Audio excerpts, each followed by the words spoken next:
Welcome everyone to the EOS Fireside Chat for March 1st, 2023. We've got a great show for you today, packed with lots of topics. We're talking EOS EVM dates have been announced. Pomelo donations are live as of today. We got Bywire joining us talking NFTs, crypto, AI, and tech. We've got EOS Respect election coming up, SOV Invaders real-time strategy game coming to EOS, Newdex list UTX, Upland's doing all sorts of things, Greymass sharing some updates. We've got community questions, we've got an open mic session, and all the good stuff that you can usually expect from the EOS Fireside Chats. Thanks for joining, everyone. In case you didn't know, EOS is a Layer 1 smart contract platform that is governed by its community and the only crypto network that had its foundation emerge organically from within the community years after the launch of the network. Last year, the EOS Nation Foundation hit the ground running and established some much-needed funding mechanisms for the community. Finally, longtime builders in the EOS ecosystem had access to funds to build the EOS projects they loved through a variety of funded initiatives such as the EOS recognition grants, the Pomelo crowdfunding platform for public goods, the direct grant framework for open source development, the Eden communities, and the Eden communities consensus building process. By the way, all of these EOS funding opportunities except the recognition grants are still available today. So whether you're new to our community or have been with us for years, we encourage crypto builders of all kinds, from content creators to developers, to take a look at hashtag the new EOS and find out how they can get funded while adding value to the EOS ecosystem. On top of these funding mechanisms, the EOS community also has hired the best devs in the space and helped establish a strong technical foundation for the network that is now supporting exciting projects that are in full bloom. Some of these solutions were recommended as the result of the Blue Papers research series, such as Recover Plus and the Yield Plus program that are protecting qualifying DeFi protocols and boosting returns for a diverse range of DeFi protocols. We'll be talking more about EOS TVL later today. Another big accomplishment last year for the community was the successful forking of the B1 controlled EOSIO codebase to the now community controlled Antelope codebase. The Antelope Coalition, composed of EOS, Wax, UX, and Telos, was also established and are now working together on protocol development and enabling new synergies such as instant finality and the recently released inter-blockchain communication between all Antelope chains. In case it wasn't yet clear, EOS is in the midst of an epic narrative reversal, and hashtag the new EOS has the potential to become one of the most legendary crypto redemption arc stories of our generation. My name is Stephane. I'm one of the co-founders of EOS Nation. We're currently a top-ranked block producer on EOS and other Antelope chains, and I'm happy and very honored to be your host for today. Thanks for joining, everyone. Thanks for joining live on Discord. We got 40 people with us already here starting out the show. We've also got people watching on YouTube, Twitter, Facebook, wherever you are. We appreciate you being part of the EOS community and appreciate you tuning in to the Fireside. We encourage you guys to join us live on stage anytime you want here on Discord. Share your comments, your thoughts, your questions, your reactions to the news of the week as we discuss all of these great topics. And also, even if you're not joining us on stage, you can still participate in the show by sharing awesome pictures in the chat, spamming those emojis, and helping us make the Fireside as engaging as possible for people watching on YouTube. All right, so yeah, I guess we can get right into the big topics of the day. EOS EVM dates are announced. Testnet launch going live on March 27th, and then the mainnet beta going live 2 weeks later on April 14th. This is awesome news. So that's very exciting. Obviously, the community's been kind of active in the chats since the release of this news. The Bees actually highlighted, Jesse from the Bees highlighted that EOS mentions on social media actually hit an all-time high today, and I'm sure the news of the upcoming EOS EVM, the fastest EVM in crypto, had something to do with that. I'm going to share here a tweet from the EOS Network Foundation. If you guys haven't liked and reshared that tweet already, although 410 of you have already retweeted it. If you haven't yet, please join the rest of us and retweet this. Let's promote this as much as possible, of course. Here, let me share also an image. We got Gavin in the chat sharing images of SOV Invaders. Looking forward to hearing more about that later in the show.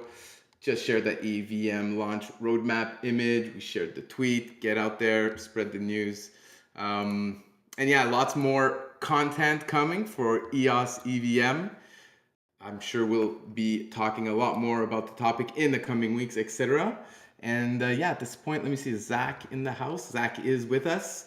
Maybe Zack, you want to add some extra thoughts on yeah, EOS EVM in the upcoming weeks? Yeah, huge relief to finally be able to give very specific dates with any product or project. It's always there's always curveballs that can come up, and getting the engineering and product teams to all kind of come together. We had an all hands meeting.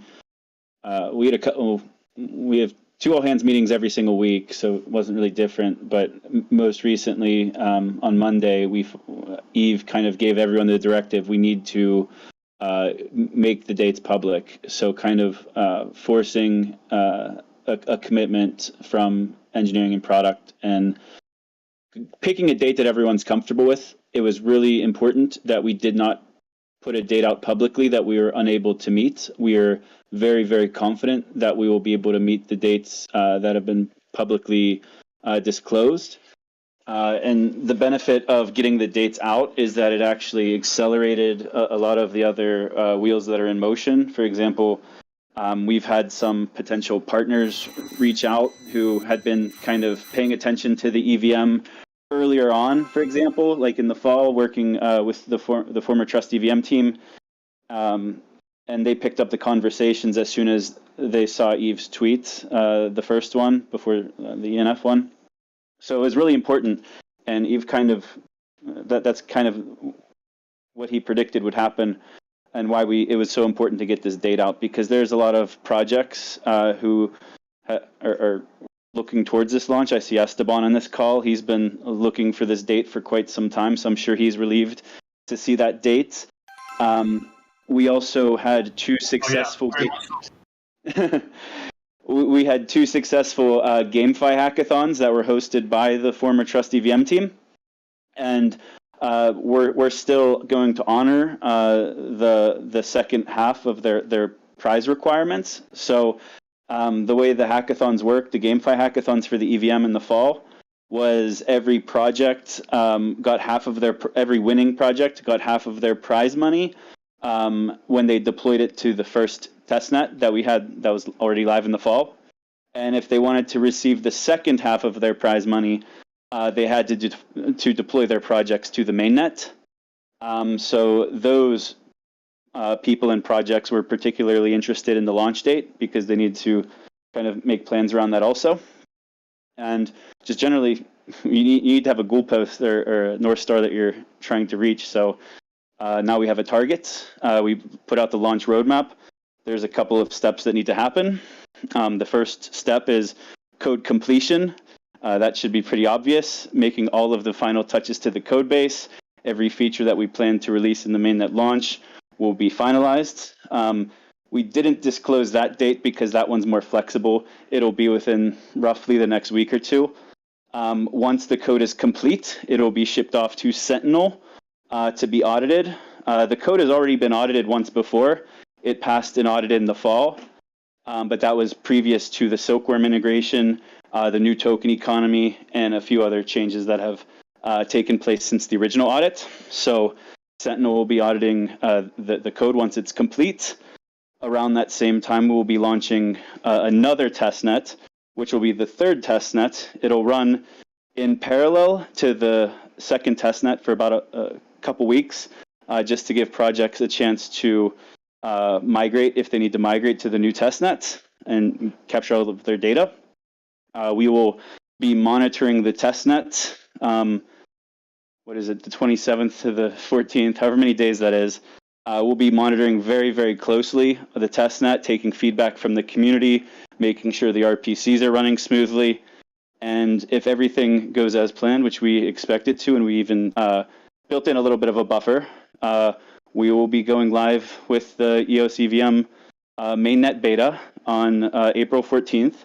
And it's really good timing because Eve will actually be at, I forget the name of the Web3 conference in Hong Kong, where he will actually be speaking there and hosting a dinner and having lots of meetings. So it's really good to be able to coordinate timelines of big events when we know that we're going to be in person, for example, different conferences or meetups, to have a talking point, whether it's launching ENV or launching the EVM on mainnet. It's always nice to have a nice talking point whenever you're at these events. So all of the timing worked out really well, and really happy to see it moving forward. We have a couple of blogs that'll come out, documentation. We recorded a podcast last night. Lovejoy and myself hosted Areg, our Director of Engineering at the ENF, and Mattias, who you all know from EOS Argentina. And I guess I'll give the spoiler. We made the announcement on the podcast, but Mattias from EOS Argentina has joined the ENF. He has been and will be continuing to lead the EVM product. So awesome to have him as part of the team after this podcast last night. And I've been part of this EVM for over a year now, and feel like I know it pretty well. But even last night, I mean, I'm just always blown away by the ENF engineers. They're just incredible, explain things so well, especially Areg. I don't see if you're on here or not, but so always so eloquent. So I'm really looking forward to getting that podcast out. I believe we're targeting towards the end of next week, Thursday or Friday. So I'm not going to give too much away because a lot of the explanations of like what Silkworm is, the difference between the previous testnet and this testnet, the gas model, how we have an EOS burn mechanism, all of that's explained in great detail in this podcast. So I just highly encourage everyone, stay tuned for that end of next week. Being edited as we speak.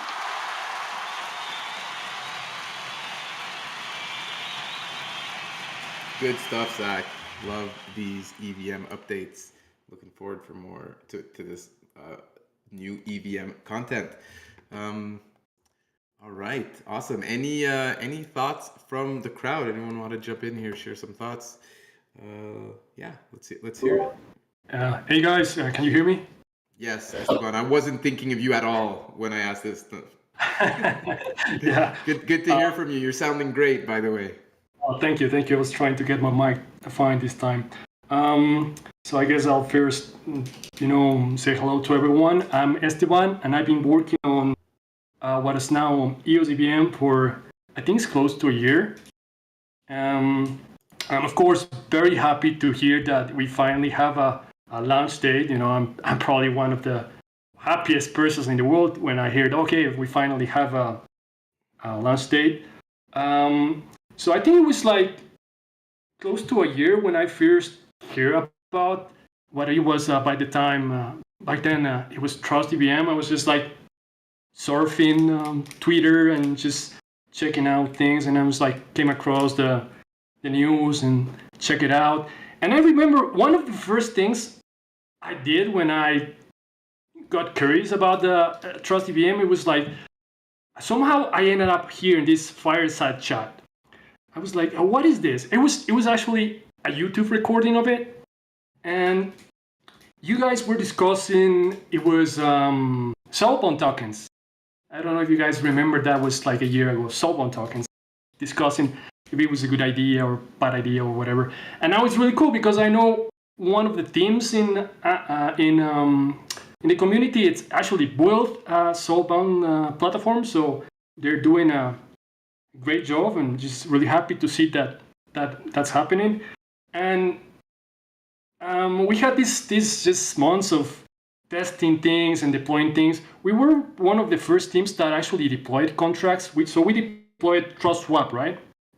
And this is a clone of a fork of Uniswap.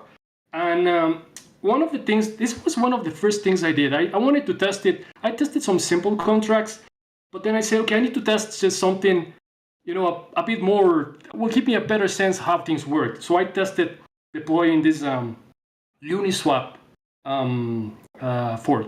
And I was blown away of how fast it was, because when you have these really fast blocks, you completely change the user experience. I mean, just try going to Ethereum and testing those 15-second blocks and trying to swap with super high fees on Uniswap, and then just try the 5 seconds testnet, and you're like, you don't want to use Ethereum.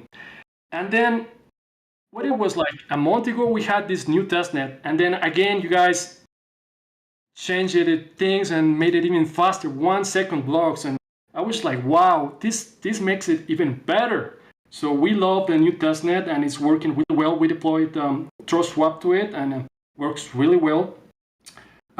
So that's a little bit of the history we had so far. I have some notes here of things I want to talk about. So we deployed this Trust Swap on the 1 second testnet, and it's a big improvement. And we're doing we tried doing something with games. We tried some simple games. I'm gonna talk about the games a little bit later.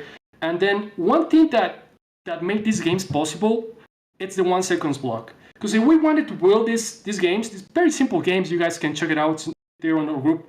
But if we wanted to build those games in, say, Ethereum, they will suck. They will be terrible. The user experience would just be awful.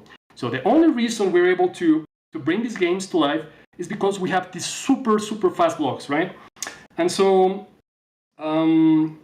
that's how things are going with our history so far. And we're seeing new projects join.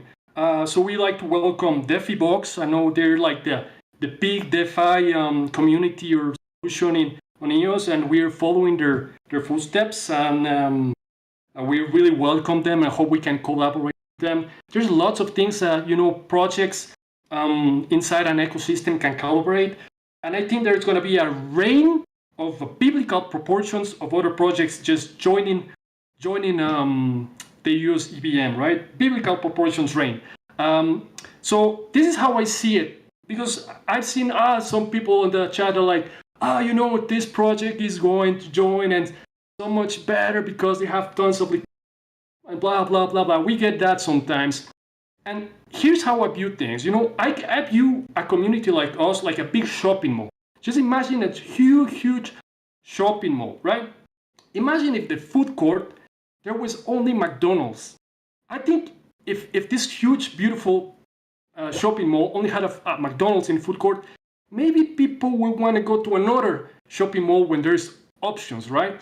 And so what I see is that all these projects, these DeFi projects coming in and setting their shops in our huge mall, it's great because they bring liquidity. I know, for instance, DeFi-Box is bringing also loans, which is great, increase of liquidity and so on. So we see all these projects joining as people we can collaborate and build with. We don't really see them as something that's against us. So that's what I can say.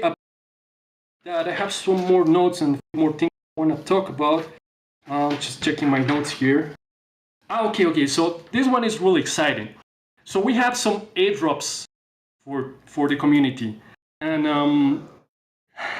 yes, and this is I'm very, very excited to share with you all. So we had a first airdrop that we just started the moment we saw the EOS announce the mainnet. We said, okay, time to do this thing. We just started it, and we have a bot on our Telegram group, and it's not that easy. I mean, there's a little step to it, and you have to know about these things. So you're a bot, or you're just like trying to farm airdrops. It's not going to work. You have to go into the group, and we have some trivia questions about EOS EVM. Now, it will ask you things like, okay, what's the RPC? What's the chain ID?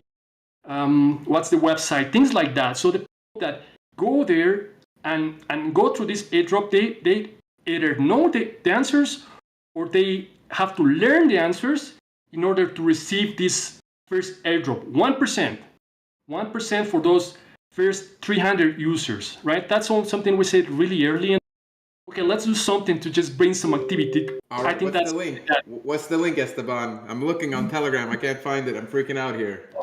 Sure, I'll share it. I'll share it in a minute. Maybe someone can share it. Don't want to lose my thought here. Okay. I'll share the airdrop thing in a minute. That's for the first 300 users, but don't worry, that's just the first 1%. So that was the first airdrop we did. Just talking about the distribution. The second distribution we had was 1.1% to Telos, and we got a lot of people didn't like that. We understand why, but I mean we had to do it because we needed to be able to keep our users. Like we didn't want them to go away. Just like we needed something to test our contract on production with real money and like show you guys that we can keep the money safe. I know it's been like, I don't know, maybe 4, 5, 6 months, and the money is safe. We give them a very, very tiny part of our tokens, even the same as an airdrop, right? But now we have verified our contracts. We know things work correctly. We know that we could retain the users because there was some delay that would have resulted in some people saying, there's not going to be a mainnet soon, we just better go to other projects. No, we couldn't let that happen. So we retained our users by giving this 1.1% distribution, call it an airdrop if you want, to Telos. We tested the swap, we tested the farm, everything just works great, and it's wonderful because, we have to do it. And then here's the great news for everyone on EOS, and we have our biggest airdrop coming yet. It's going to be 8%. That's 8% airdrop of our tokens, and you don't have to do anything. You don't have to buy anything or pay anything. All you have to, we'll share the details soon. We have a very simple process where you send a signal transaction with 1 cent so that we can see, okay, you have this amount of EOS. We want to see you have EOS. And then we say, okay, you'll send us an address, a MetaMask address or EVM type address where we will send you your airdrop. So that's about airdrops. And finally, we have one last thing we've been working on that's really cool. I'm very excited. Can I ask you questions about the airdrop first? Let's do questions at the end, okay? All right. I won't interrupt you again, I promise. That's okay. It's fine. And then we have like one really cool thing we've been working on, and this is a game changer, guys. It's like I know I was new when I first got into EOS. I was like, okay, I need to create an account. That's gonna be super easy, right? Like I can create an account in Ethereum in a couple of minutes. I download MetaMask and then save the keys and so I'm thinking, it's gonna be the same. It's gonna be the same for EOS, but it was not. It took a little effort. I mean, now that I look back, it's not that difficult. And now that the community is working really, really hard to improve it. But we have a great solution. We have a solution that leaps everyone else in the market. Like no one else can do onboarding as fast as we're gonna be able to do it. So we've been working on a wallet, and this is an EOS EVM wallet, right? And we call it the wallet Fortune Frog. It's like, I don't know if you guys seen these frogs in maybe Chinese markets, like those, like, they're in the place where the money it's being taken or something. It's like, they're Fortune Frog. So we're calling the wallet Fortune Frog wallet. And it's this wallet that works on EOS EVM, and it lets you receive transactions on EOS EVM. I'll let you send transactions. It lets you swap tokens. And it lets you play games. And we built, there you go, that's, Rodrigo is sharing the Fortune Frog thingy. So it's really, really cool. But the coolest thing is that there's 1 billion users on Telegram, right? Actually, close to 1 billion. It's like, I think it's 800, 900 million. So all of them are onboarded already on EOS EVM. They do have to do nothing. No software download. No RPC configuration, no nothing. All they do is like they write a command, and on Telegram they write my address, and boom, that's their address. That's their EOS EVM address. Half a second, 2 second tops, they're onboarded onto EOS EVM. So we've been working on that, and we're really happy to share that with you today. We had actually planned to share this on the third part of the EOS EVM hackathon, but we couldn't not submit on time. It was closed a little bit early for the changes between Trust Swap to Trust EVM to EOS EVM, so couldn't submit on time. Anyway, we're telling you about it today, and we hope to share. I wanted to share the screen to show you guys how it works, but maybe it's not a good idea to do it now. Maybe I can record some video and share it or something like that. So I'll do that soon. I'll show you how it works, and it's really, really easy to use. Like you don't have to learn much. It's very what's the word? It just works. And if you want to give it a try, you can. No. Okay. No, because I know how demos go. It works really well. Like we've been working. Record a video and share it. I share it. Maybe I don't know. So let's not. I'll show you guys when's the time. So the wallet, it's great. You guys can go to the group and see how it works. It just works, and it's just fantastic because it's able to onboard people in the EVM in half a second. Like you don't have to download nothing, so it's great because of that. And we're going to add a few more things. We're going to have NFTs, for example, so you can just receive and send NFTs. And we look forward to collaborate with people doing NFTs in the EOS EVM. They'll be able to just, you don't have to worry about having to build a platform, anything. It just works, right? And then we added MetaMask security. This is really important because right now we store the keys on server, which is obviously not the best type of security. So what we're gonna do is we're gonna improve that security 100 times. So every time you do a transaction, you will have to, like a message will pop up on your phone and you will be asked, do you want to confirm this transaction or no? So then the keys, the private keys are no longer on our server, they're on your phone. And we're working on one more game. This, we have two real cool games. And one is a card game it's multiplayer. Like people can join and get a card, and whoever gets the best card wins. And it's verifiable. Like you can verify that it's honest. Like we're not generating the numbers. The numbers are generated from hashes in the future. So you enter the game, and then the platform generates these numbers from the future, from future hash, and assign the card. So it's probably fair. It's what's called. And the only reasons we can make these games happen is we have these super fast blocks. If we wanted this to work on Ethereum, that wouldn't work. And then we're working on one more game, but this is like a more advanced kind of game. The card games were just a test. We want to see, can we do this? And it's just started to be so easy. Like we built this wallet in a couple of weeks, and then the games maybe in a week more. So we're gonna build another game, and it's gonna be like really, really, really awesome games. We have amazing ideas for a third game, just trying to show all the cool things we can build. So that's all the things that I can share, and just happy to answer all your questions.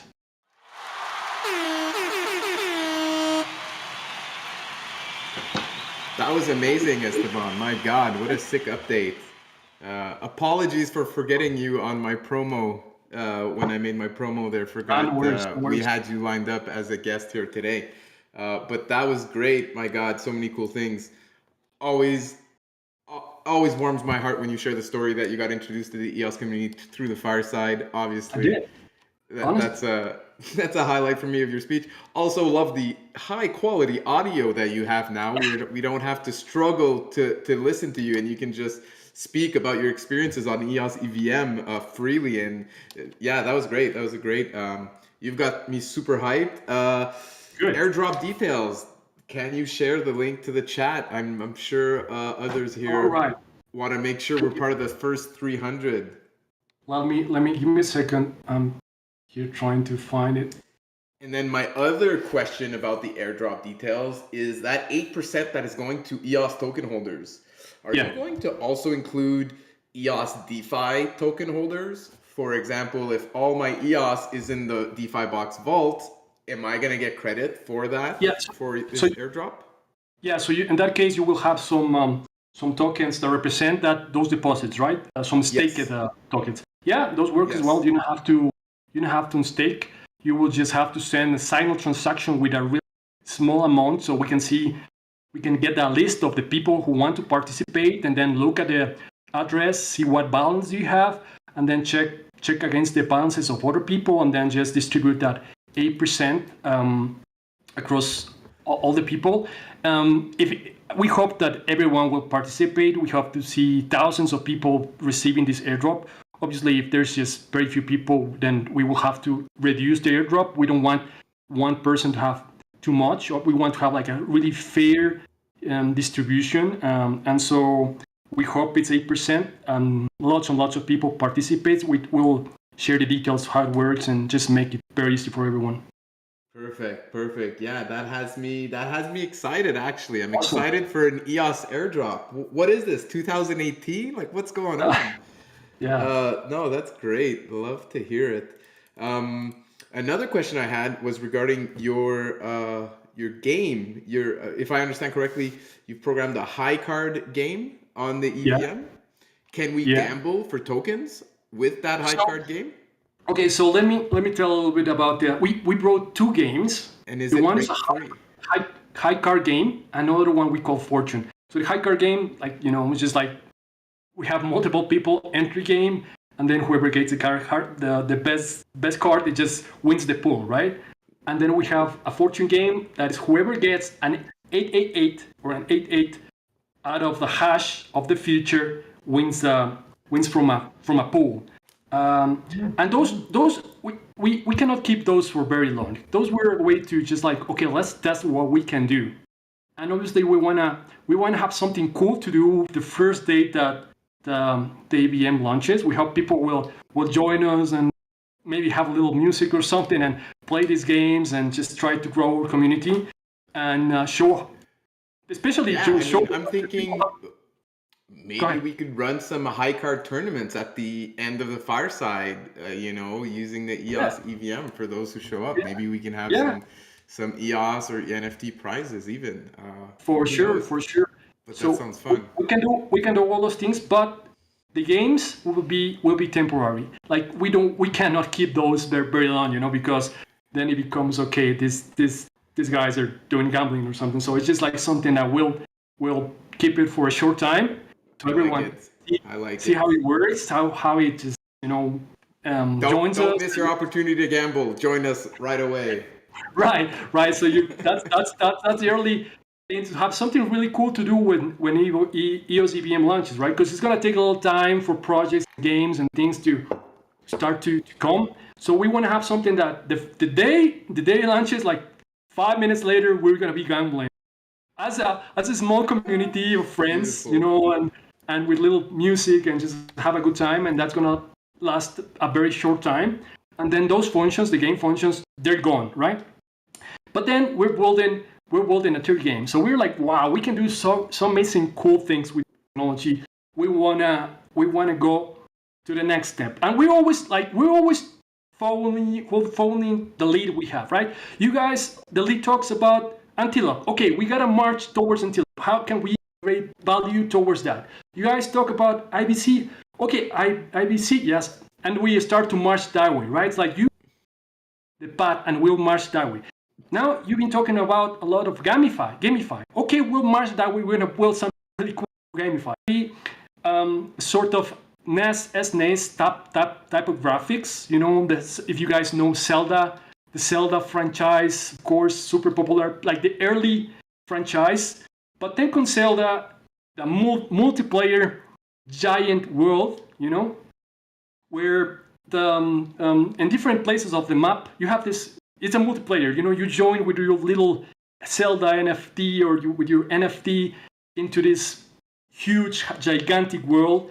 You go in there, and then in different parts of the world, this gigantic world, it starts to spawn coins and starts to spawn monsters and starts to spawn weapons, and then you just start traveling this small world. And those spans, those are generated from block hashes, so they're fair. It's not like we're gonna spam this coin right next to us so that we can grab the coin and cheat the game. No. It's also verifiably fair that if a sword that's just super valuable spans somewhere, it's because it was generated randomly in a fair way.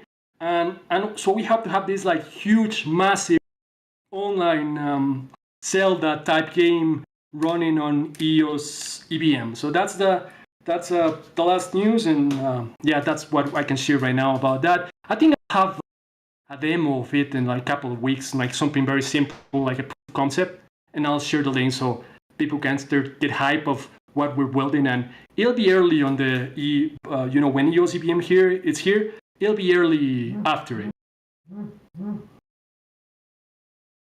All right, awesome. Another round of applause for Esteban. Thank you. Great work. Pioneering on the EOS EVM. Love to see it. So Esteban, I didn't want to interrupt you. I saw when Steph did it, he got pushed back, so I waited. Did I hear correctly that you plan to deploy like as soon as possible at launch?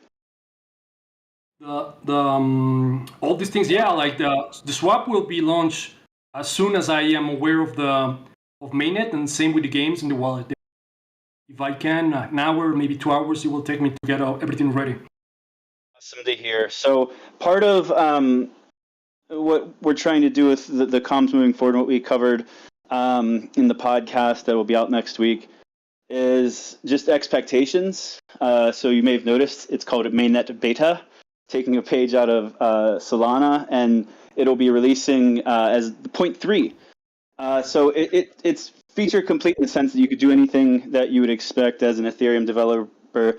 Compatibility was the number one priority, but just setting the expectations of we do plan to have certain things launching on the first day, but there may be other partners coming online over the weeks and months after that. So just setting kind of the expectations on what launch will be.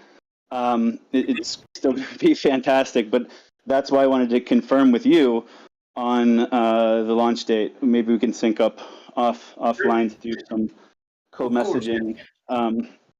Yeah, so the other thing is I saw Chris asked about the block times. So 1 second block speed. We go into heavy detail of this on the podcast with Areg, the director of engineering for the ENF. He basically helped build EOSIO, built the crypto primitives functions specifically for the EVM. And they go into benchmarking half-second blocks or 1 second blocks. Also the latency. So whenever you hear half-second blocks, you just think, okay, well, half second times 2 is 1 second. But it's the way they explain it. It's there's more latency than just that half second, because the information still needs to get passed around the entire network and validated. So whenever you do half-second blocks, it's really to do 2 blocks, it ends up being more than 1 second, so you get lesser throughput. And then there's also compatibility issues. So if we were to go with half-second blocks, if we ever had a technical innovation for Antelope, for example, if we ever wanted to increase block speed, so let's say we can get blocks down to 0.4 seconds, and this is just hypothetical, that would break the compatibility of the EVM, for example. That was one of the considerations that were factored in, because essentially just the architecture of EVM itself, it's built for 1 second blocks is the fastest. So if you want to do half-second blocks, you almost need to hack it, and you're essentially packing 2 blocks into 1 block anyway. So it ends up being very similar. So wanted to get that out there about the 1 second blocks. It's been in some of the messaging we've put out so far, but I'm sure this question will come up more frequently as we get closer to launch, mostly because there's another the Telos EVM does the half-second blocks. That was a architectural decision there. It's fine. We considered it also. But the fact is we have some really good engineers on our team, really, really good engineers. They built EOSIO, which is now Antelope, and they made the design decision after weighing out all of the pros and cons between half-second blocks and 1 second blocks. They took it very seriously, and they went with 1 second blocks. So I can't wait to have everyone listen to the really good explanations from the engineers on that. But I wanted to just put that out there, let you guys know why we're calling it the mainnet beta, because we're going to be continuously improving the EVM as we go. One other expectation, it'll come out in the next blog, it'll also come out in the podcast, is the bridging component. So there's a trustless bridge between native EOS runtime and the EVM runtime. That trustless bridge is only built specifically for the EOS token.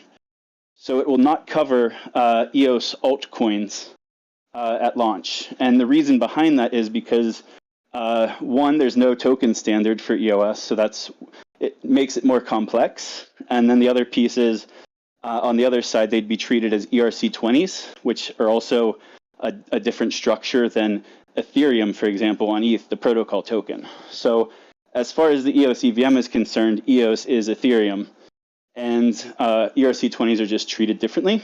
That doesn't mean that a third-party bridge couldn't come along and maybe it's not trustless, maybe it relies on oracles. So P Network, for example, if they wanted to deploy their bridging tech between EOS and the EVM, they could do that pretty easily, I would think.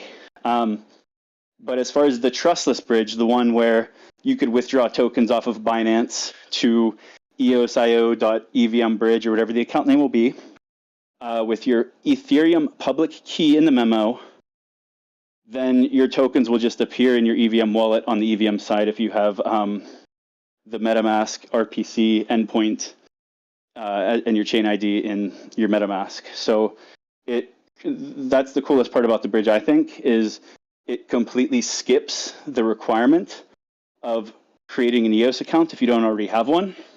And then by the time they access their EOS on the EVM side, everything's gas driven. You just pay EOS for gas per transaction. And that's the typical user experience for most other chains and their resource models. So it's completely removing a layer of friction that we're working really hard to solve on the Antelope side. But it's going to fast track that solution because now for Ethereum applications, Ethereum developers, they'll be able to kind of benefit from the better onboarding experience that I guess it's not so much that it's better, but it's just what everyone's used to.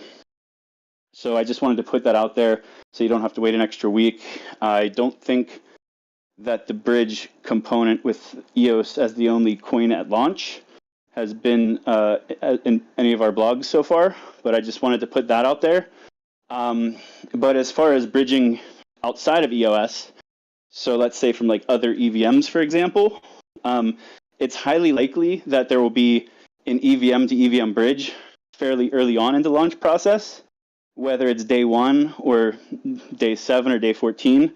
I can't tell you, but there will be an EVM to EVM bridge. So within the EVM, all of the different altcoins from Ethereum, BSC, Polygon, they'll all be accessible within the EVM. And you saw Eve's tweet thread today. He was putting out a call to action for people to apply for grants, apply in Pomelo.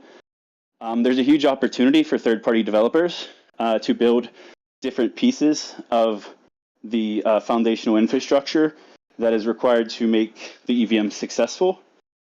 We had a big grant approved last week for EVM name service, so similar to Ethereum name service with human readable account names mapped to your Ethereum public keys, or in this case, EOS EVM public keys. So that grant was approved.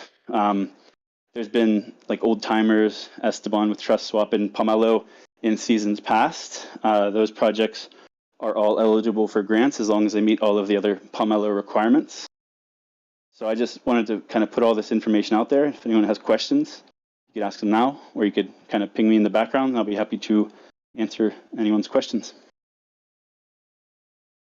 I got a question. You mentioned, I'm just curious about like the relationship or the dependencies between the EOS EVM and Antelope, basically in the Antelope IO work that the coalition does. Because I recall seeing something from Wax that it was like some sort of dependency upon Antelope to have their own version of EVM, which I don't know if it was a typo. I don't recall ever hearing about that anywhere else, like that the Antelope coalition were somehow going to be tied to individual chains' EVM success. And then the second question, I'm just curious, because of this difference that you mentioned between 1 second and half a second, I know Telos, their EVM is half a second.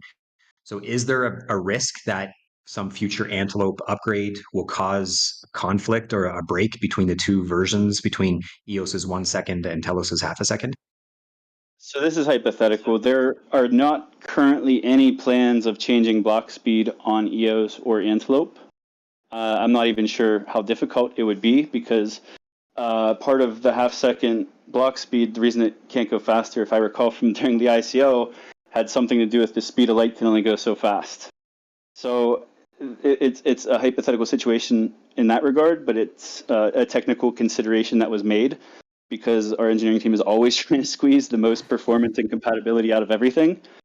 But as far as the Antelope development work and how it ties into the EVM, the crypto primitives function that came out in Leap 3.1 is probably the biggest example of that, which I believe Telos is taking advantage of also. That's a huge function that offers like pre-compiled contracts to help optimize the EVM speed. But that benefits everybody. So anyone, and it goes beyond EVM too. So if you want to do like ZK snarks or ZK rollups, for example, you could do that on EVM, or there's an opportunity to bring that technology to EOS or Antelope. I'm not the person to explain how, but like I said, it's all in the podcast. And I don't want to like stoke any fears that things are going to break on Telos. That's not the case anytime soon. And it's definitely not going to happen within the next week before the podcast comes out. And if Jesse or any of the Telos core devs need to speak to our engineers about it, that's I'm sure they're happy to answer also. Did I answer everything?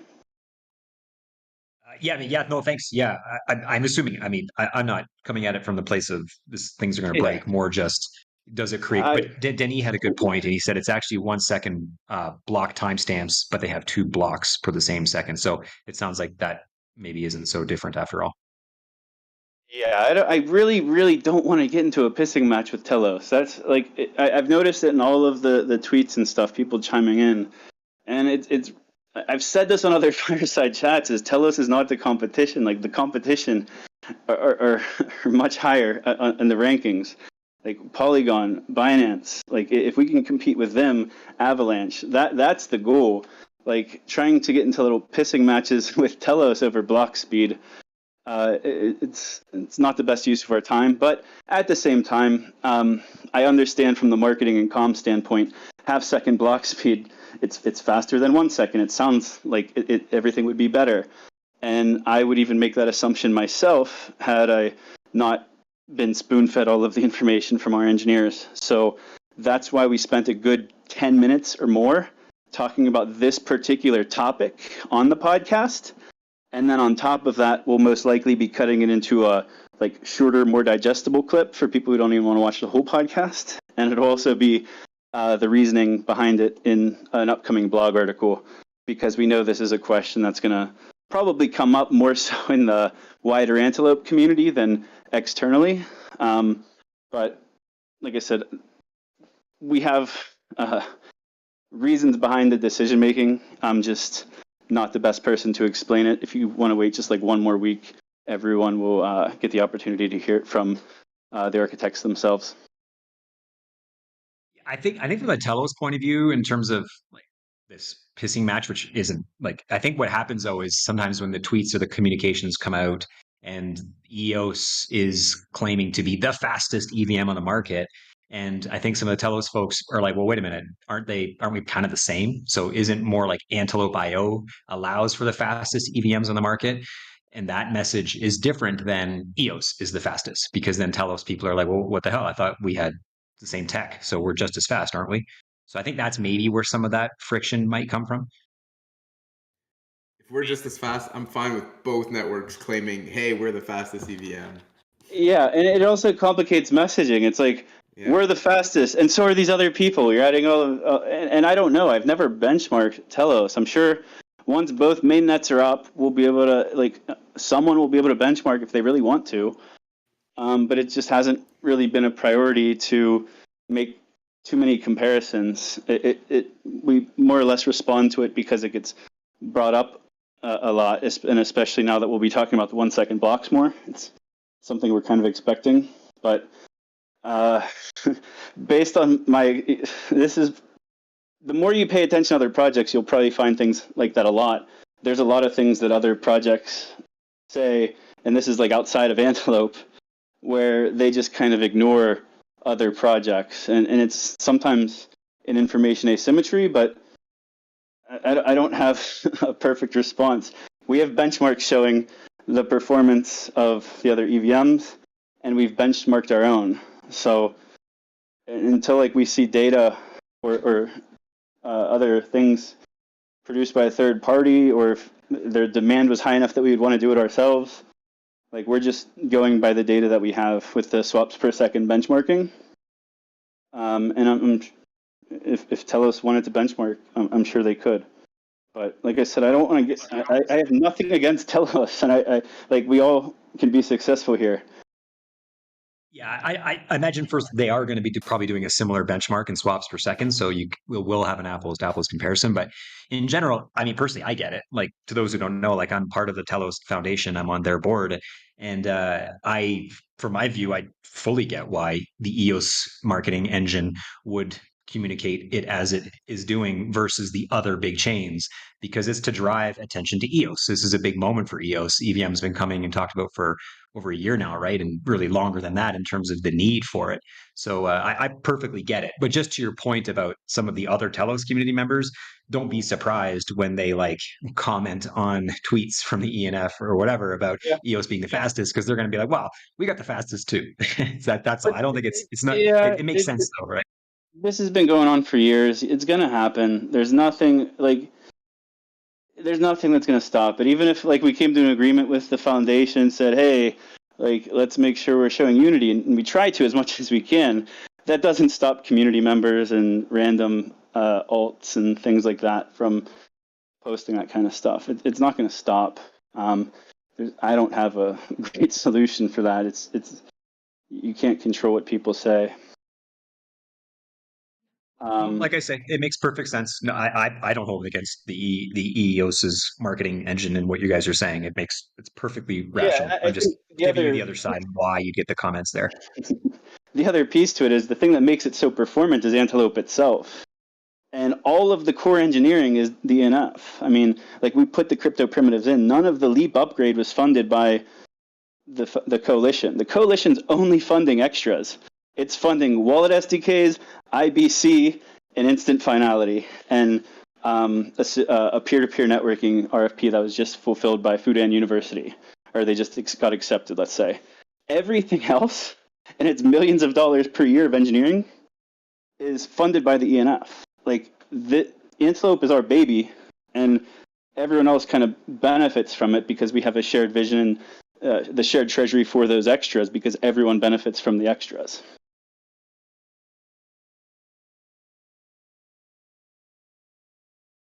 And the great thing to see is that we're getting more contributors to those extras, because that was like the whole idea behind the coalition, is to get that collaboration going. Because now instead of the ENF only focusing on poor protocol development, we have Greymass focusing on the client-side SDKs. We have another team in Origin focusing on really complicated IBC and faster finality. We have a team out of Fudan University focusing on peer-to-peer. We have OCI working under contract of the ENF. We have as many teams as possible working in parallel towards a common goal, the better off we'll be. So, like we're all kind of working towards the same goal, but I don't think it should be lost on everyone that like the product itself is like heavily driven by the EOS network.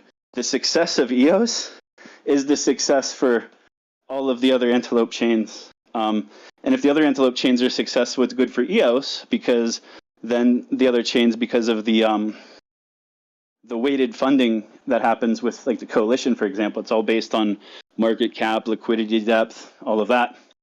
So the higher the market caps of the other chains would get, the more that they would have to contribute towards the shared treasury in relation to EOS, for example.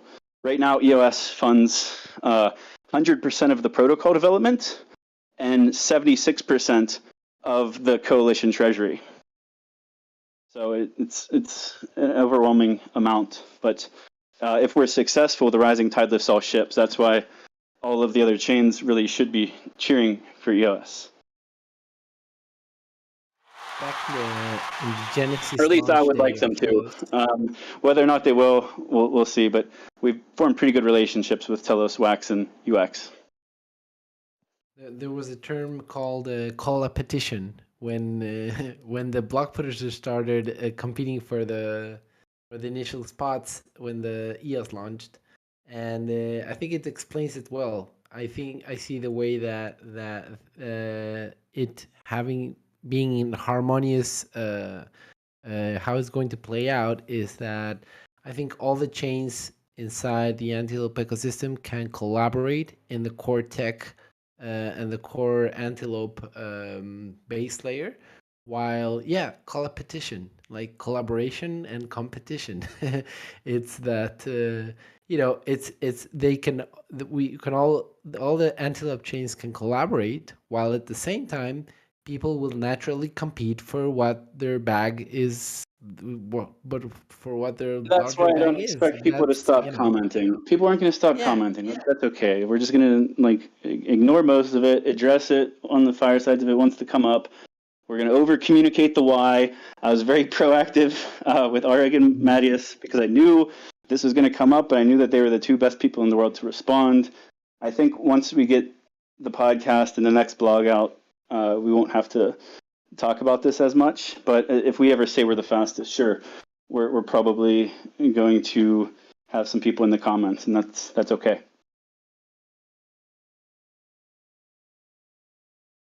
Yeah, I think that's that can always be handled within the community. So I don't see that. I don't think that that's going away anytime soon. But it will be always a good interesting thing to see within our ecosystem. People will always be cheering for different platforms, different coins, but at the end of the road, if EOS brings a ton of new market cap into the ecosystem, other chains will benefit. If Wax finds a massive user base on on a new game / collection, that's gonna bring probably a lot of interest into EOS back as well. If Telos nails a killer app that brings a shit ton of users, that will definitely increase its market cap and make it compete eventually with EOS, but that'll also bring good interest on what's happening on EOS. So I see the whole ecosystem growing together. So I do see any single chain success as being a success of all the connected chains in Antelope. But yeah, those are my 2 cents. Hi guys. On top of what we were talking about with the coalition and the NF funding engineering, the other thing that's being worked on, I think this is public, but the Pomelo team's been trying to work with other teams from other protocols for public goods funding, for example, because a lot of the public goods being funded through Pomelo benefit all Antelope chains. So the idea is to, over time, ideally bring in other protocol tokens and/or tokens from dApps that want to support the public goods funding. And that's a lot of what we see in Ethereum on Gitcoin. Is the majority of the funding is not coming from the foundation; it's coming from a lot of the DeFi applications, for example. There's funding from Avalanche. There's funding from all of these different chains leveraging kind of the Gitcoin public goods ecosystem. So that'll be nice to see whenever that's able to roll out also to get, like you said, more collaboration. Yes, I can confirm. We were speaking with multiple potential matching partners from all different Antelope flavors, and we're really happy with IBC now being available. That's now on the table. That was something we can talk about more, and looking very likely that season 6 next season we may see our first side pools with new matching partners joining. So we're really excited about that.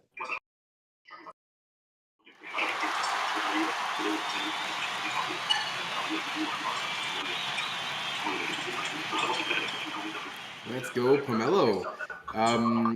Should we move on to that topic, or or anyone else want to share some thoughts on EOS EVM? I've got a question. All right, Perry, what's up? I want to ask about the altcoins and the schedule for getting the altcoins launched on the EVM. I think I understood you say that they're not initially going to be launched. And at the same time, I want to congratulate the Shintai team for already building the bridges to BSC and ETH. So for Shintai, for checks, I believe this is not going to affect them. But for all the other coins, I think this is kind of a, depending on There's ways. Go ahead. There's ways to bridge. There's ways to bridge without a trustless bridge. So a trustless bridge would mean it's like, I don't know if you'd want to call it privileged, but it's built in a way that doesn't require oracles or any centralized services. That doesn't mean a project couldn't do their own type of transport. For example, DeFi Box deployed to BSC a year or more ago, and they didn't rely on a trustless bridge. They used like a centralized exchange to do it.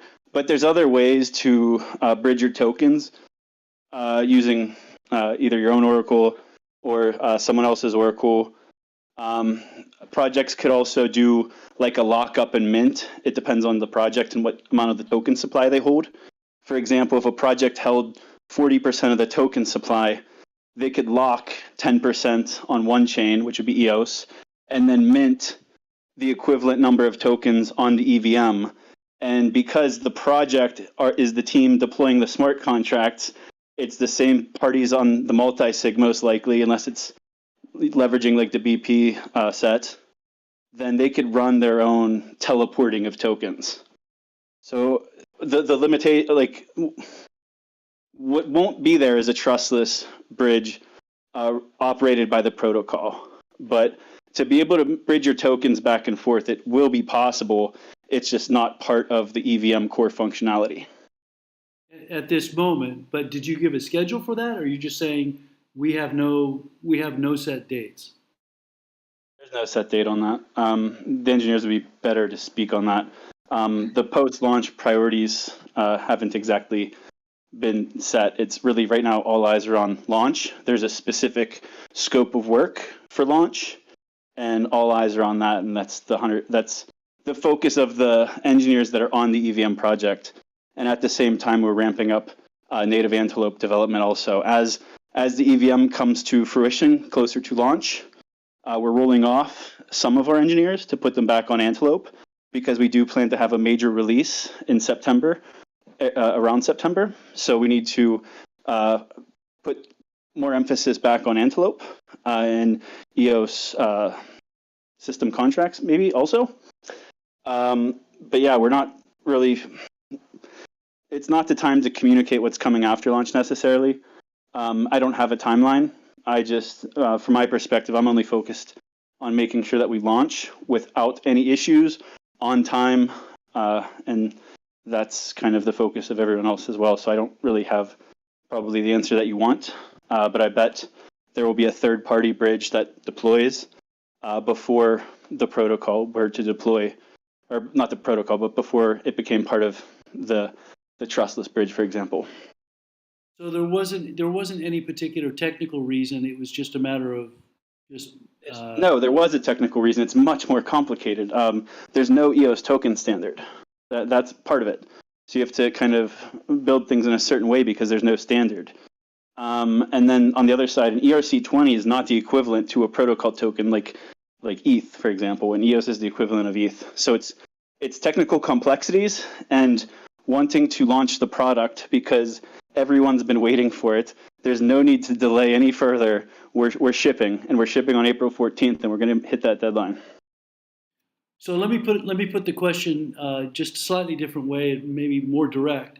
Would a coin like checks benefit at all from all of this incoming Ethereum money on the bridge that you've created? Yeah, I mean, they've already bridged their token to other EVM chains. I don't think Phil and team at Shintai are very technically competent. If they want checks on the EVM, they will get checks on the EVM. The limitations of this trustless bridge will not hold them back. They don't rely on anyone else's trustless bridges to get from EOS to the other chains that they're currently on. So especially Shintai, they are one of the most talented third-party teams in the ecosystem. They will have no problems at all. Because they've already built. They've already done it. They've already done it. If you're talking about today, is there going to be money flowing through that EVM to checks? No, No, the money will be flowing to a burn account. A portion of the gas fees are going to be burned.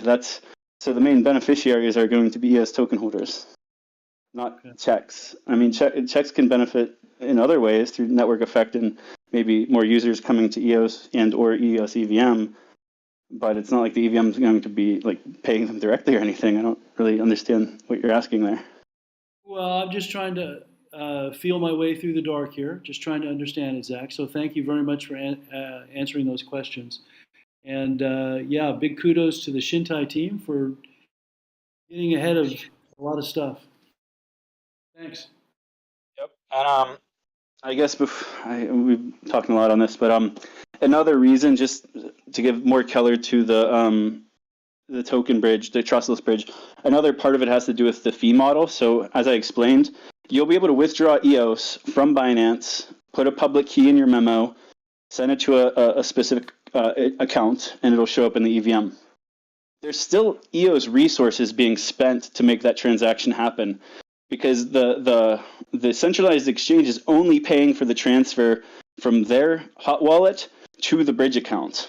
The EVM bridge account to wrap the EOS and print it on the EVM, it needs to pay for both CPU net and RAM. So that cost has to come from somewhere. And if you start bridging altcoins, for example, that gets really complicated. How do you pay for RAM or CPU or net with a checks token, for example? You'd have to have some kind of atomic swap happening in the background. And then if you're going to do that, which DEX do you do it on? There's just so many technicalities to it that I probably wasn't aware of initially either, but the more speaking to the engineers and getting an understanding of the complexities, that's why. But like I said, it doesn't stop projects from moving their tokens to the EVM. They just need to leverage third-party bridges or teleport their tokens themselves, like what I believe Checks does. Thanks, Zach. Yep. If you haven't joined the TrustSwap Telegram channel yet, come on in there. I've now got a test EOS EVM account, and I'm playing high card with Esteban as we speak here in the Telegram channel. Very, very nicely done, Esteban. I like what I'm seeing so far. Excited to host a high card event for all the EOS community when the EOS EVM goes live on the mainnet. Oh, we got Yana in there, Rob's getting in there, Greg. All right, we're gonna play some multiplayer games of high card. So I don't know if it happened yet. Maybe Chris could speak to it. I think Telos is holding a poker tournament. Steph, are you gonna participate in that? Fucking right. Where? When? I don't know. They are. It's on Twitter, or yeah, Chris could probably drop a link. And they didn't tag me. What? Awesome. Thanks for the heads up, Zack.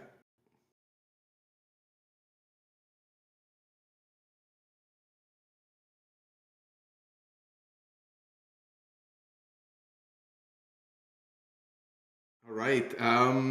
Okay. Great. One topic in, an hour 15 minutes later. Oh boy. I guess this fireside will still be going on at the 2-hour mark at 5 p.m. Eastern when the SOV Invaders game trailer goes live. So we'll actually try to have a watch party in here in the Discord fireside. See if that works. Not sure if it will, but we'll give it a try at 5 p.m. Until then, we got lots more topics to cover. So let's get into it. Maybe let's switch it up a bit. Talk about Pomelo Season 5. Donations are live right now, so you can go to pomelo.io and donate to your favorite projects and support them. Let's see here. Who do we have in the chat? Is Martin still around to give us some Pomelo updates? Yep. I'm alive. Yes, Martin's still up late in the Euro time zone for us. Love it. So, what's going on with Pomelo today, Martin? Well, yeah, but donations are live, as you just said. I think we have a good influx of grants already since a week submitting their drafts, and now the donations are floating in. This morning, I had the announcement that the donations are open. Big thanks to the bees for swarming the tweet. I think it's closing in on 400 by now. Last time I checked, it was like 360 retweets and likes, a little bit more likes. So if you haven't, go to Pomelo Grants at Pomelo Grants and give it a like, give it a retweet, let the word know. We also had like a nice thread coming out, like talking a little bit about like the general funding of the goods in Web3. And yeah, so excited about this. I maybe later, like Daniel can share some stats about how many nations already came in and how many grants approved, and more on that. Later, we also have the astronaut airdrop coming up. I think it's just like 2 hours until the snapshot happens, and then everybody that has moon bases or sets of rare moon vehicles will get their astronaut token. So that's coming up. And yeah, because of that, we reached like a trading volume of 10K with the Pomelo NFTs. That's pretty cool. And yeah, maybe we'll have later some unpacking activity of the astronaut tokens. So everybody will see how their unique Pomelo astronaut's going to look like, what kind of traits they got. So what will be airdropped is the Pomelo astronaut token. And this is a fungible token, but when you unpack it, you can actually get your astronaut, which is one of 1,000 unique Pomelo astronaut PFPs. We also released an article for all the season NFTs. Let me see if that's already shared in the chat. If not, then I can share it. Scroll. I will share it right now because like season 5 is still ongoing. You can mine your crew members. Last week we released like a nice sticker pack featuring all these crew members. And yeah, more on that you can all read in the article where we have a guide guiding you through the whole adventure of season 5 NFTs. End of the week will be the finale, so stay tuned. It's going to be exciting. Again, shout out to the Liquid team helping us with some pretty cool 3D models. That's going to be like the last and final stage for the season 5 blends. And another thing that came out or went live this week is the Pomelo pitch session sign up form is now ready. That the first grants got approved. I see the first signups coming in. Here's an article that I'm also sharing in the chat with all the things you need to know about the Pomelo pitch sessions. So get in there. I see first signups coming in, and as you know, the spots are limited. So the earlier you sign up, the more chance you have to yeah, get your spot in the pitch session. These are happening in the Korean community, in the Chinese community, and in English community. Korean and English, both on Twitter Spaces. And the Chinese will be on Tencent Meeting for foreigners or people that don't have a WeChat account. This will be on Roof Meeting. All the information you can find in the article that I just shared in the chat. And that's it for me. I guess talk to you about next week when we have more stats. Yeah, and just about that Pomelo airdrop, I'll be doing that live just at 5 p.m. So in just about an hour, actually, after we'll be watching the trailer, I'll be dropping those Pomelo astronaut tokens. So if you guys want to unpack them, share what you got, we'll be doing that at the end of the Fireside as well. Yeah, I got some new Pomelo stickers as well on Telegram that you may have seen invading the EOS chats. That's been great to see. And Daniel Keys, did you have anything else you wanted to share on Pomelo Season 5? Hey, yeah, I can share some very high level, very, very early stats. We just opened this morning for donations. We always like to get as many grants approved before donations open. So congrats to everyone who got those grant applications in early. We've got already 114 grants submitted. 63 of those have been approved already. We've got a few more lined up here to approve. So if your grant hasn't been approved and you're wondering, hey, what's going on? Why haven't I been approved yet? You may be in the batch here. I've got ready to approve in a moment. So yeah, we got a pretty good pace going so far. Like I said in the chat here, the stickers seem to be popular in the Telegram chat. So if you haven't joined the Pomelo Telegram chat, hop in there and get one of those sticker packs and start sharing them.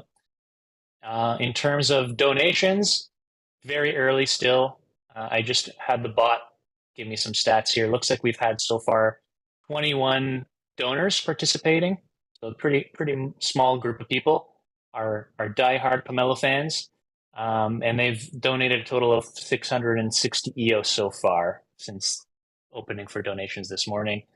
And donations will continue until March. I wish I had that date on top of my head now. Martin, help me out here. Thank you, Eve. Perfect. March 23rd. So there's still lots of time to donate. And if I'm not mistaken, the 15th, I think, is when you have until to submit your grant application.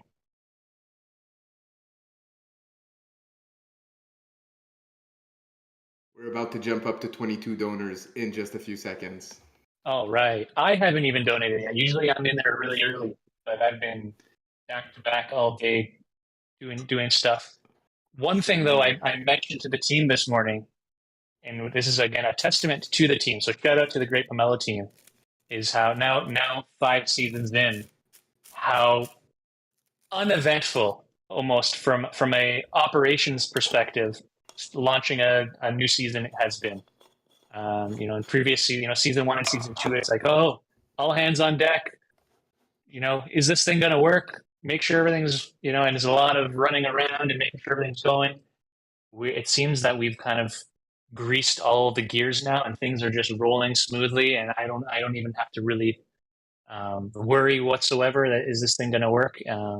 Today sort of just felt like another day, which is, again, big testament to the team and to the fact that Pomelo is becoming a more established, well-oiled machine, and we're kind of entering into a new phase of now tuning it, improving it, and it seems that we've proven the model, it's working, people are enjoying it, and really excited for future seasons and how we can continue to grow this thing now with less focus has to be on let's make sure this thing works and more on let's keep improving and building and making it better.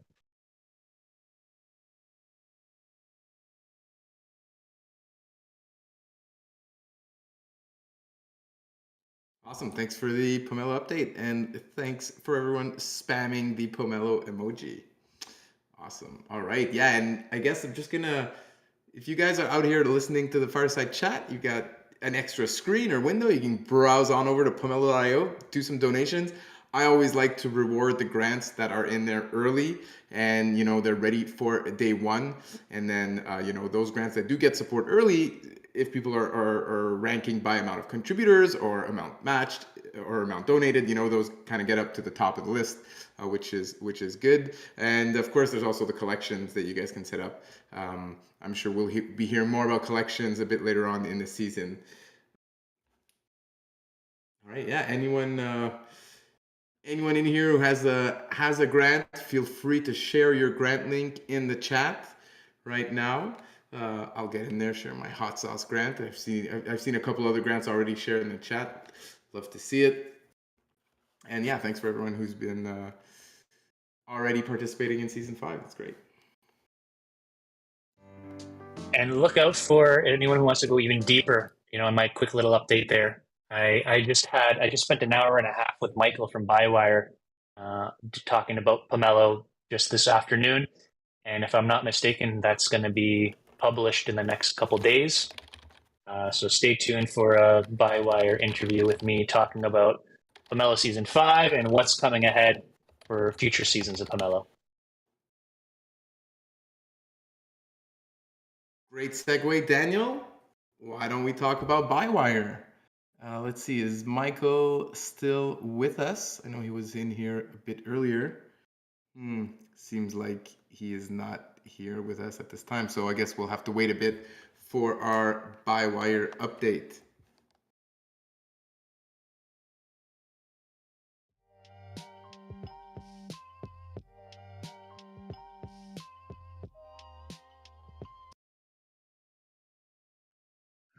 Oh, one little Pomelo quick one that I forgot to mention is last week we had the great idea for the Pomelo speed dating. This is officially now part of the Fireside Chat. In 2 weeks, we will have like the speed dating, Pomelo speed dating live here. And for this, you also need to, I don't even think you need to sign up for it in the pitch session sign up form, but signaling your interest would be good. So no yeah. signups needed. If you want to talk about the fact that you'll be joining us on the Fireside to pitch your 30-second Pomelo pitch, that's great.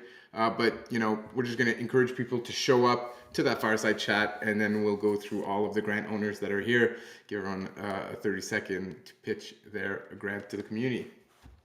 Good reminder, Martin.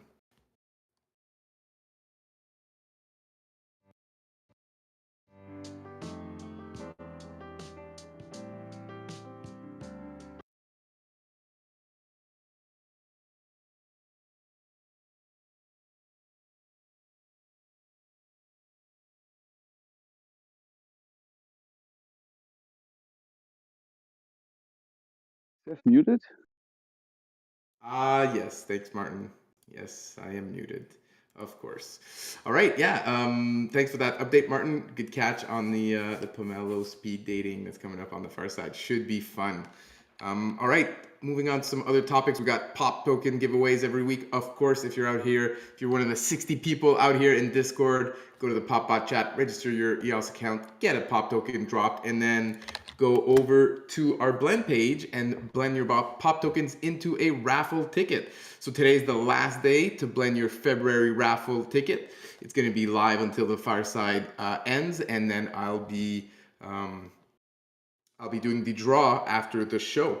I'm also going to be recording the draw. Someone asked me if I could do a recording of it. Sure, I will record the draw and I will upload it here in this voice chat, a bit later on after the show tonight.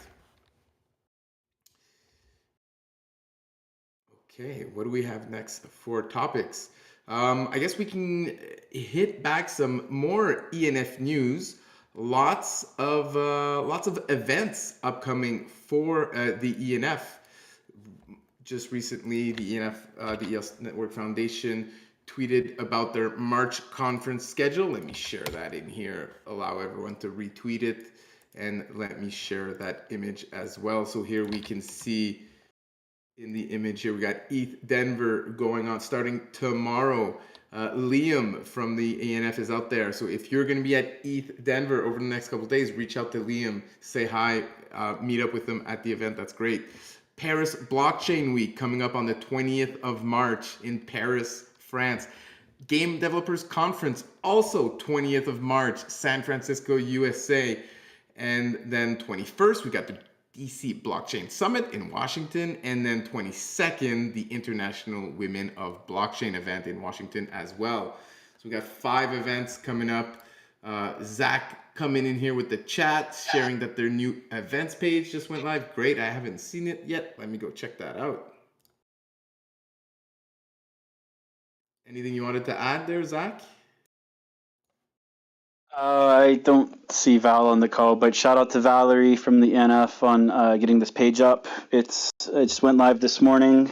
It's just we've been sharing our event schedule in the fall when we started ramping up the conferences.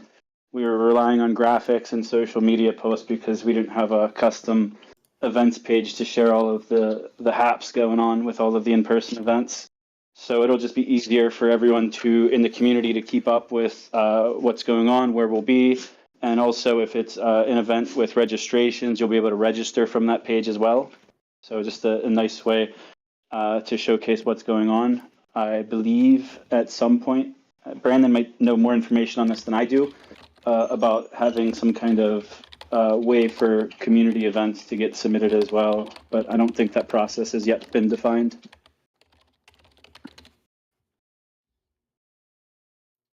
All right, there we go. New landing page for events. I like it.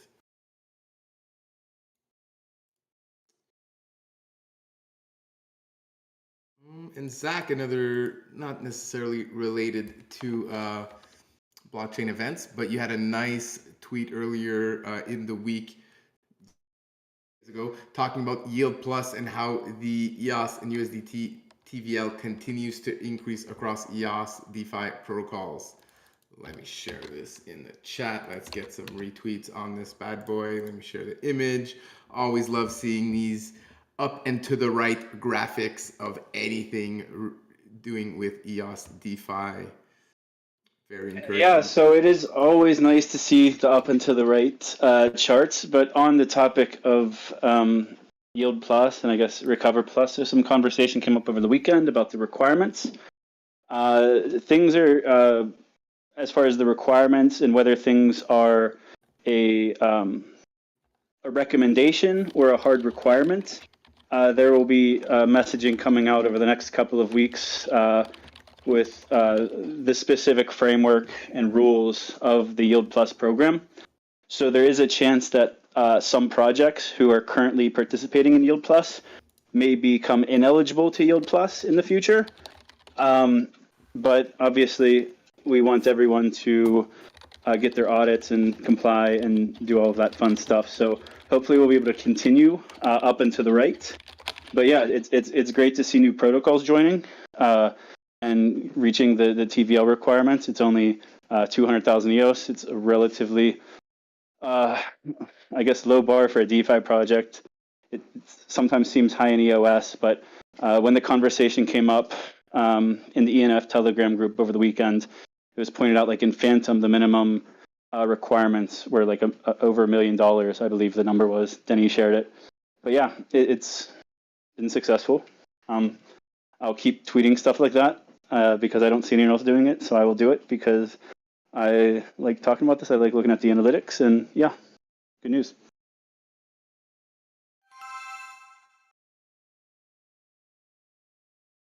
And good news for all, or for DeFi box holders, will have access to the swap airdrop that Esteban was talking about. That's great. Will Yield Plus be cross-chain with EOS EVM? Yes, DJ Striker Nova. Yield Plus will be available to DeFi protocols that deploy on the EOS EVM.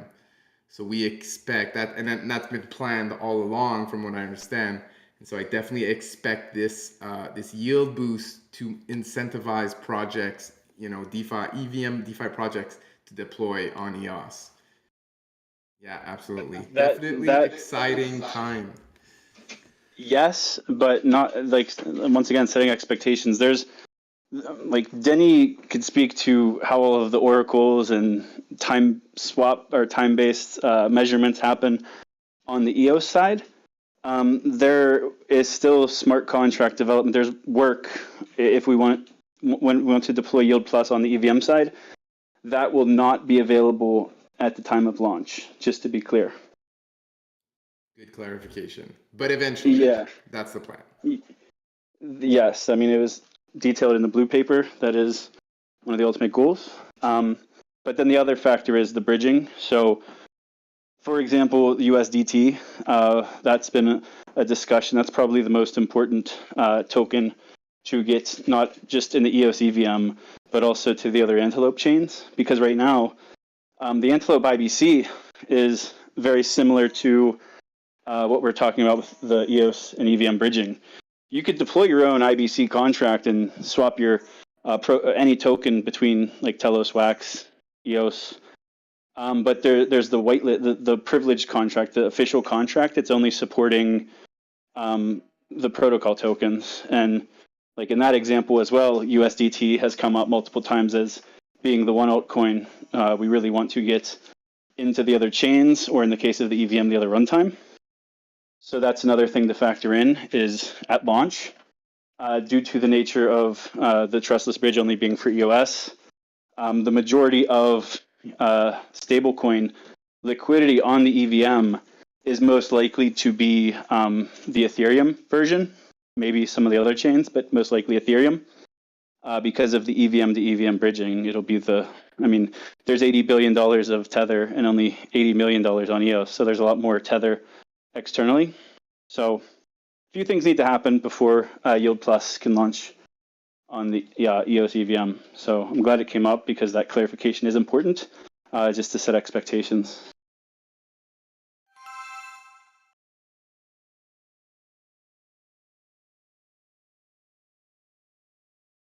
Denis, are you able to kind of add to like what specifically would need to be built and like the Oracle systems and how it's just different on the EVM side?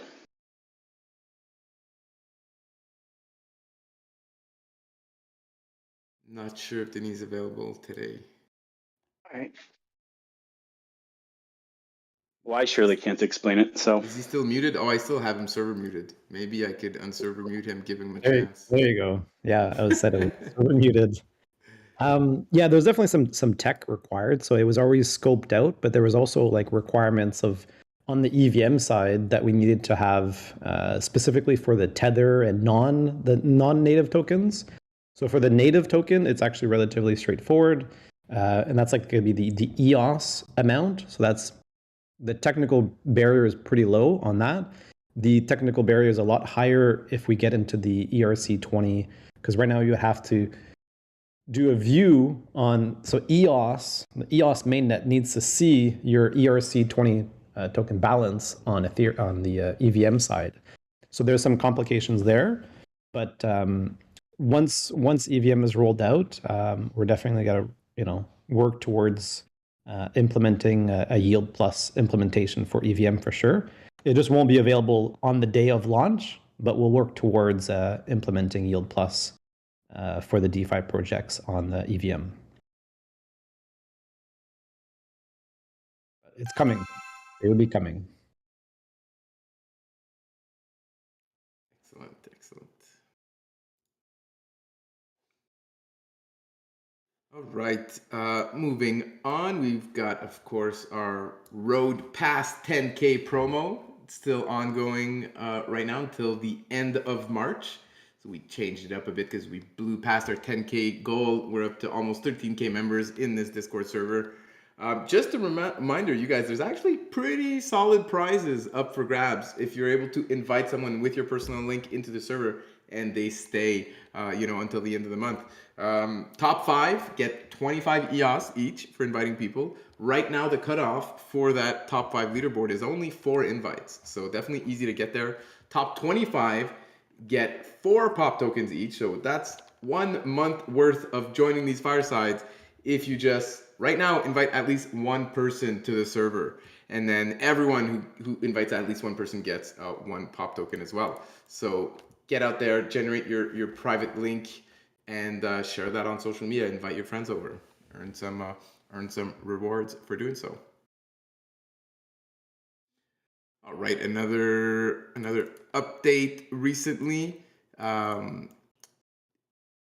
leveraging the Antelope networks of both Telos and EOS. We got the Boid Frontier testnet that is now live. So let me share a tweet from them here.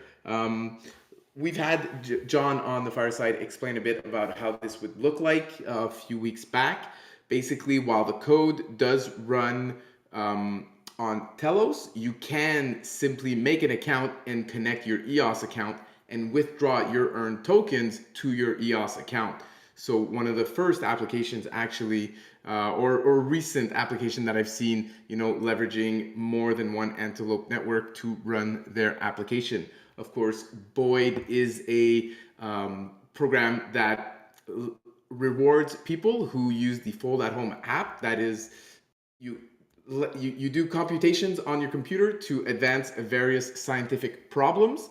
So very interesting. Boid was one of the first apps to launch on EOS way back when, and it's great to seeing them continuing to improve their platform. So check out the tweet thread, create your account, mine, do some scientific calculations for the benefit of all humanity, get rewarded in Boid tokens, and then withdraw them to your EOS or Telos account.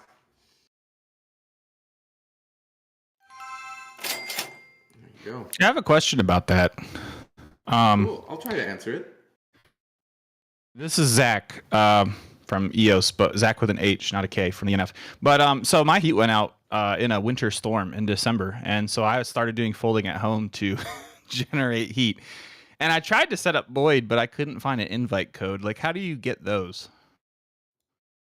Good question. I don't know if Veronica is still with us. Maybe she can answer, but I'm sure if you join the Boid Telegram group, you'll be able to find a code on there. I'll share the link here to the Boid Telegram in the chat. Folding at home for heat. Yeah, that's amazing. Yeah, my heat's fixed now. Don't worry. But I ran out of diesel fuel. That's what it was. It was like $1 million a gallon at that time. But it's all good. I got that filled. So thank you. There you go. Yeah, so you can join their Telegram channel. I'll sure they'll get you in there. Anyone else here using Boid to earn some rewards and contribute to humanity? I was using it for a while. Haven't been on in a bit, actually. Probably should come check out this new Boid Frontier testnet, actually get back into the Boid game.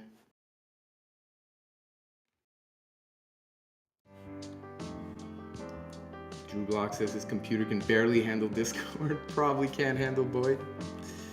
Although there are, from what I remember, there are definitely limits that you can set of how crazy you want Boid to go with your computer.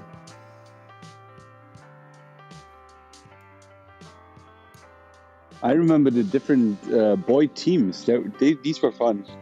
EOS Nation had a cool team. We were like ranking pretty high up. Yeah. We were at the top of the leaderboards at one point. I know Matthew was running some of our servers for Boid while we had extra server capacity. We're able to rise up the ranks of the Boid competition. That was fun times. And a lot of community members joined their team as well. Yeah, definitely fun contest.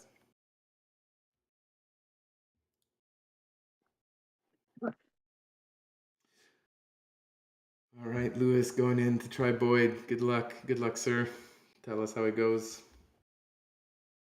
All right, another quick update here. EOS Respect holding their elections on March 6th. Let me share some links for everyone. So EOS Respect is a fork of Eden, if you will, organized by the EOS support crew.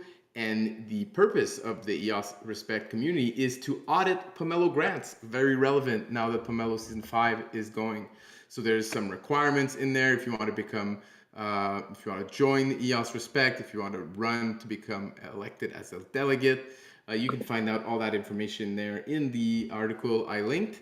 And basically, yeah, their purpose, or one of their purposes, is to account for how funds were used by an affiliated Pomelo project, and basically help the community audit all these projects to keep our Pomelo projects accountable, which is great. We love to see that. So if you want to join the team, it's still available. You can message Bishop or anyone else from the EOS support team to join. Let me see here exactly what Bishop told me.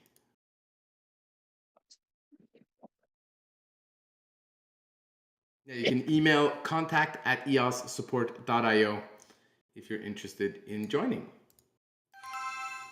There you go. Yeah, and I went through the process becoming a member of EOS Respect because I was interested in the auditing of Pomelo grants and seeing how their process works. And one of the EOS Respect funded project is actually EOS Audit. So that's like basically one spin-off of EOS Respect. And the way I understand EOS Respect so far is like you go in there, you have an idea, you have a project, and you show how you're making your progress, and therefore get higher in the elections and then get more funding distributed. And EOS Audit is one of the most prominent there in the EOS Respect community. And shout out to Tian, I think he's leading this Initiative. I'm not sure. I saw him earlier, like in the chat, I think.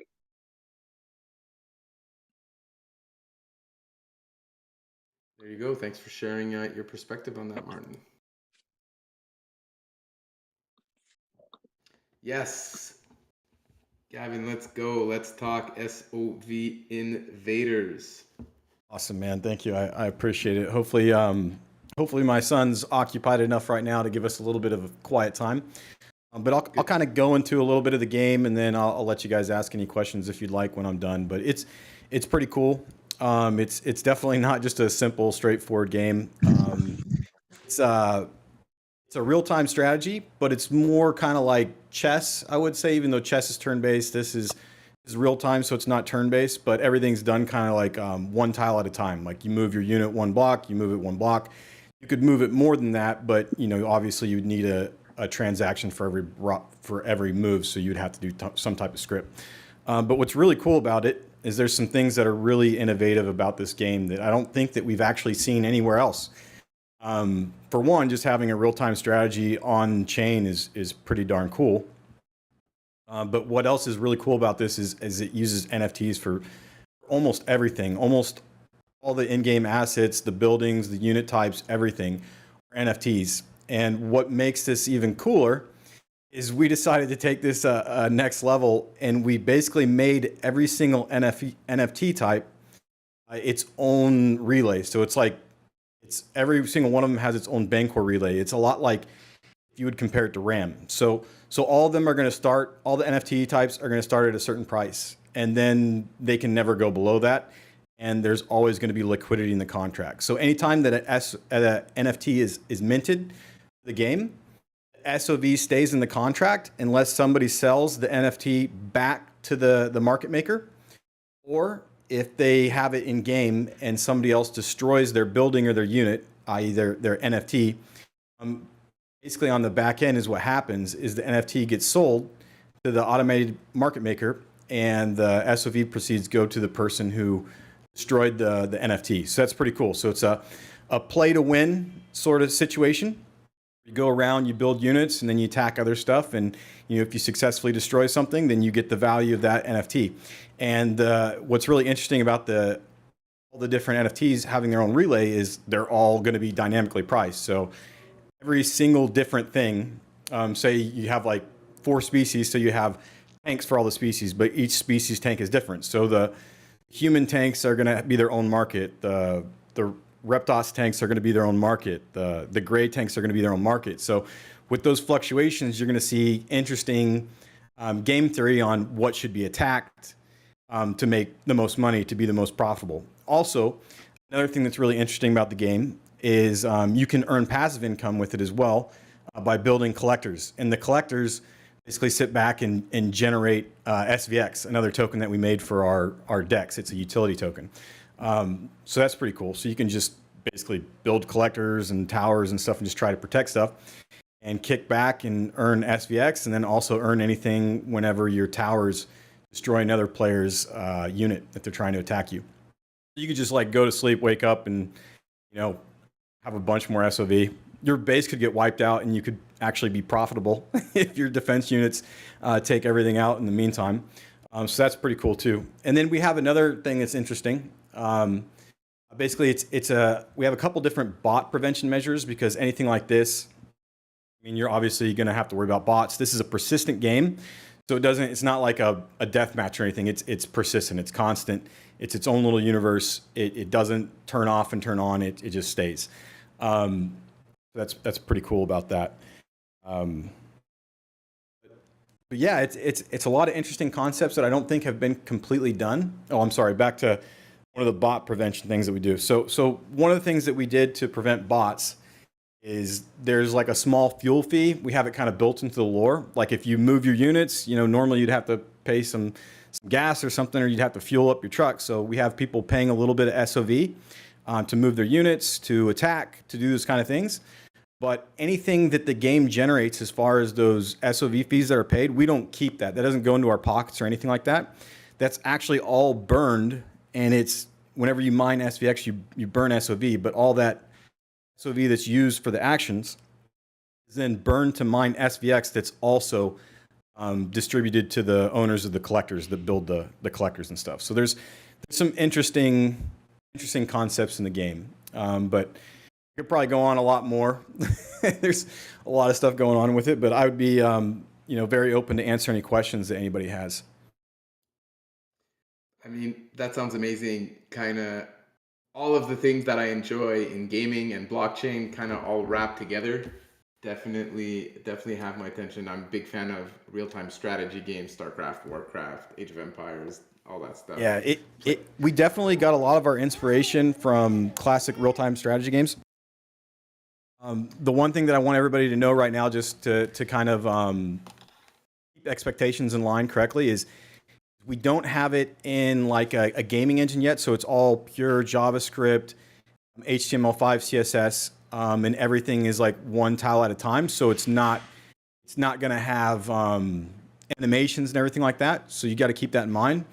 That is part of the next process that we're doing. I'm right now, I'm looking into different gaming engines to port it into on my end.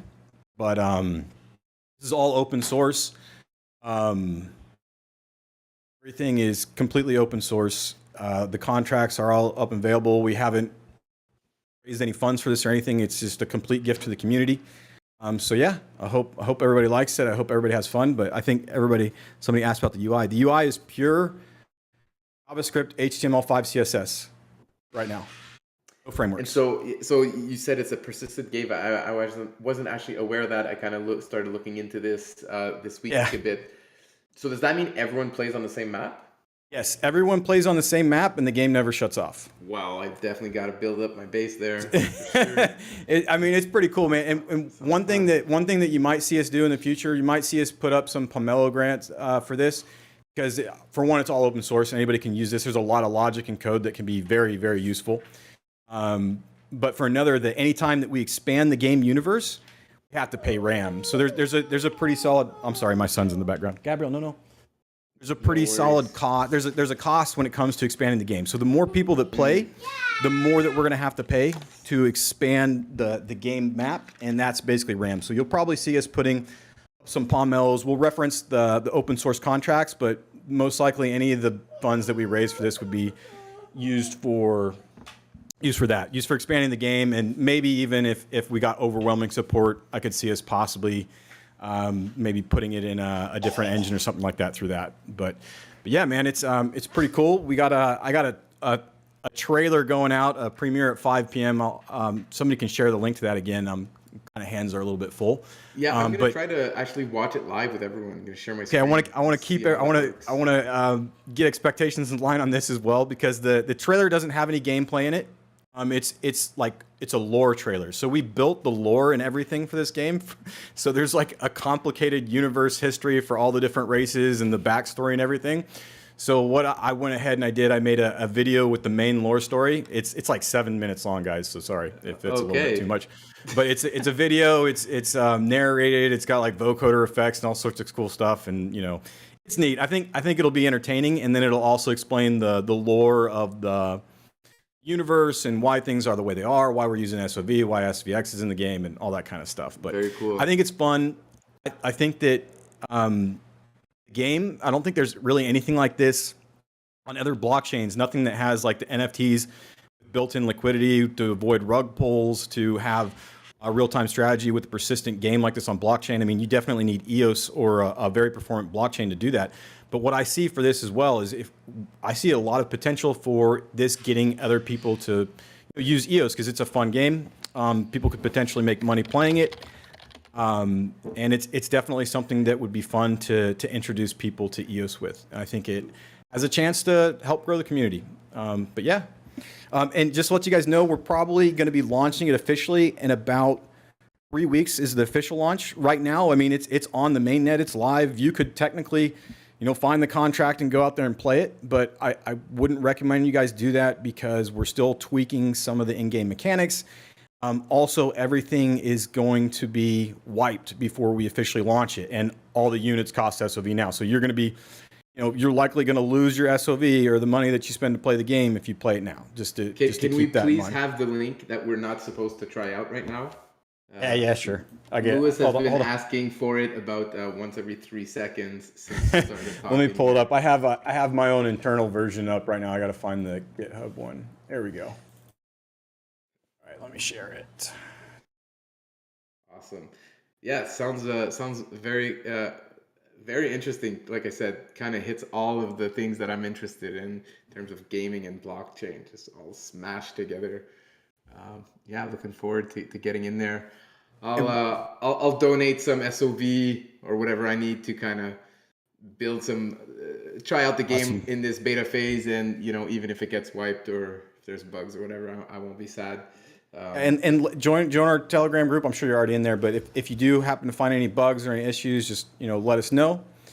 And yeah, man, we're really excited about it. We think it adds a lot to the community. We think it adds a lot to EOS in general, and it should be something fun for us. Us all to do. We can settle our differences on the galaxy battlefield, so to speak, on the little moon that we have there. There you go. Oh, that's awesome.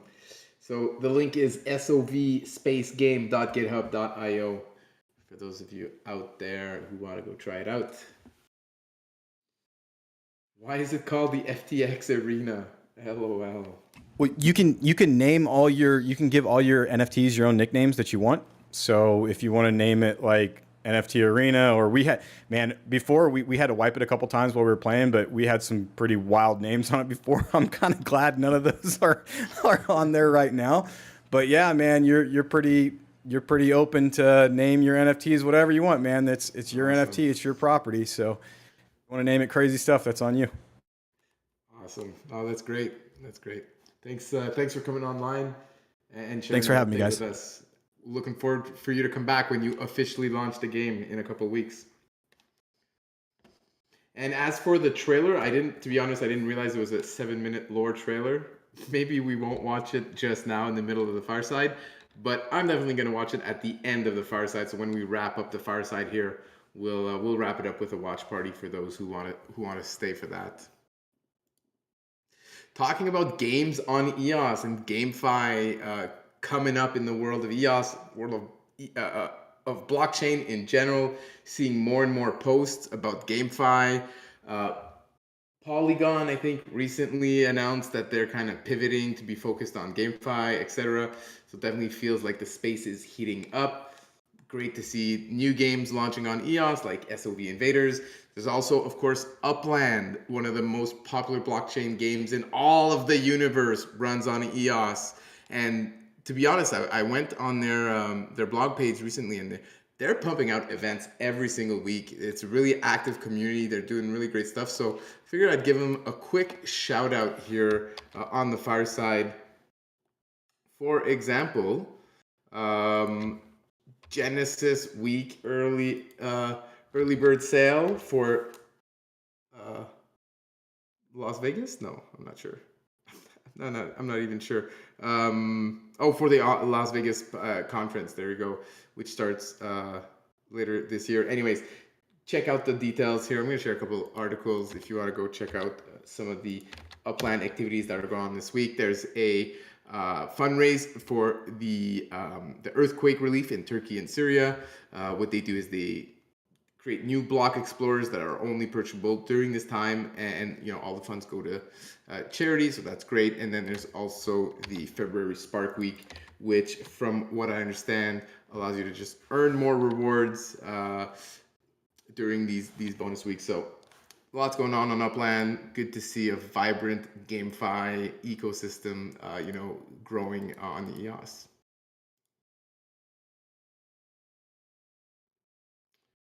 All right, what else do we have here on the list? We're coming up on 2 hours. Only a couple more topics left. Is Aaron still with us? Perhaps wants to give us some updates on the Greymass February update. Sure, I am still around. There you go. Had to spin back around. I think there's a pretty common theme going on in a lot of our stuff right now, and a lot of that is localization and just expanding accessibility of the products that really make this network tick. Anchor, the recent update, within the last week or two. Some of you on iOS may have unexpectedly been forced into Chinese, which we tried to fix as quickly as possible. But we have now successfully released the first version on iOS and Android that is fully translated. It'll just load into your native language. If you need to change it, I think there's an option to do that as well. And going through this process, we learned a lot about what it takes to make this happen. It's a lot more administrative work than I think we anticipated, both and technical work. So right now we're kind of in the process of setting up our entire suite of everything to be localized, whether that be websites, support materials, Anchor, Unicove, all the other projects we work on, SDK related as well. So that's our big push right now. That's what our Pomelo grant's about as well. And that was the big focus of the update we put out in February. We're going to continue to keep pushing on these systems and making it so that it doesn't take so much effort to pull this off. We're also kind of learning through Anchor how we're going to do this for Wharf as well. There's an update in the February update that covered Wharf a little bit. Wharf has kind of its own update schedule, but that's also coming together really nicely. Just within the last week, we kind of showed off how that will be translated. Again, it's this inclusivity and inclusion of everybody speaking every language in every part of the world being able to use this technology that has been a big part so far of this year, at least in terms of release. So that's kind of where we're heading with this.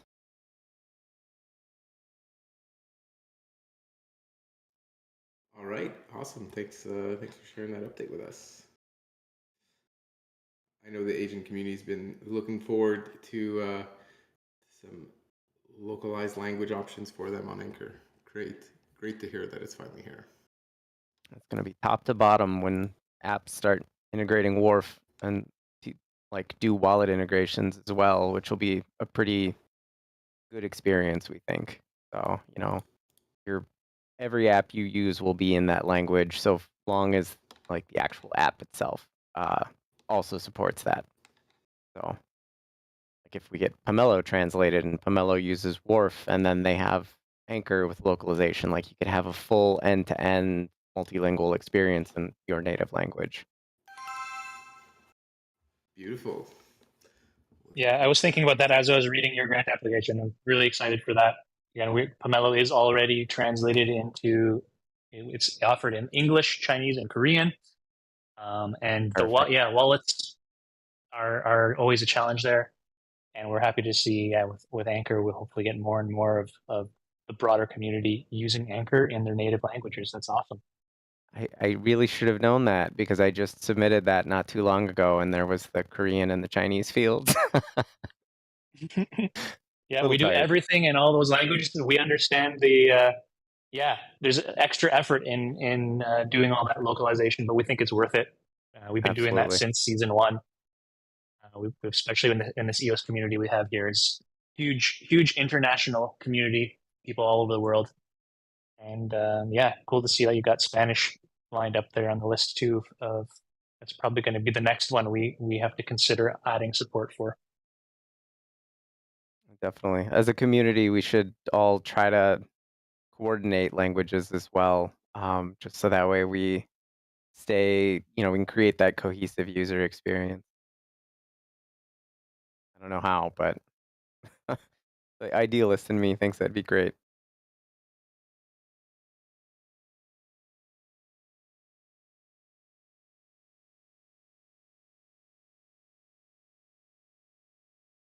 All right, let's check out the community forum, see if we've got new questions for this week, or if anyone else wants to jump on here, share an update, a question, a comment, open mic for anyone. Let's hear it.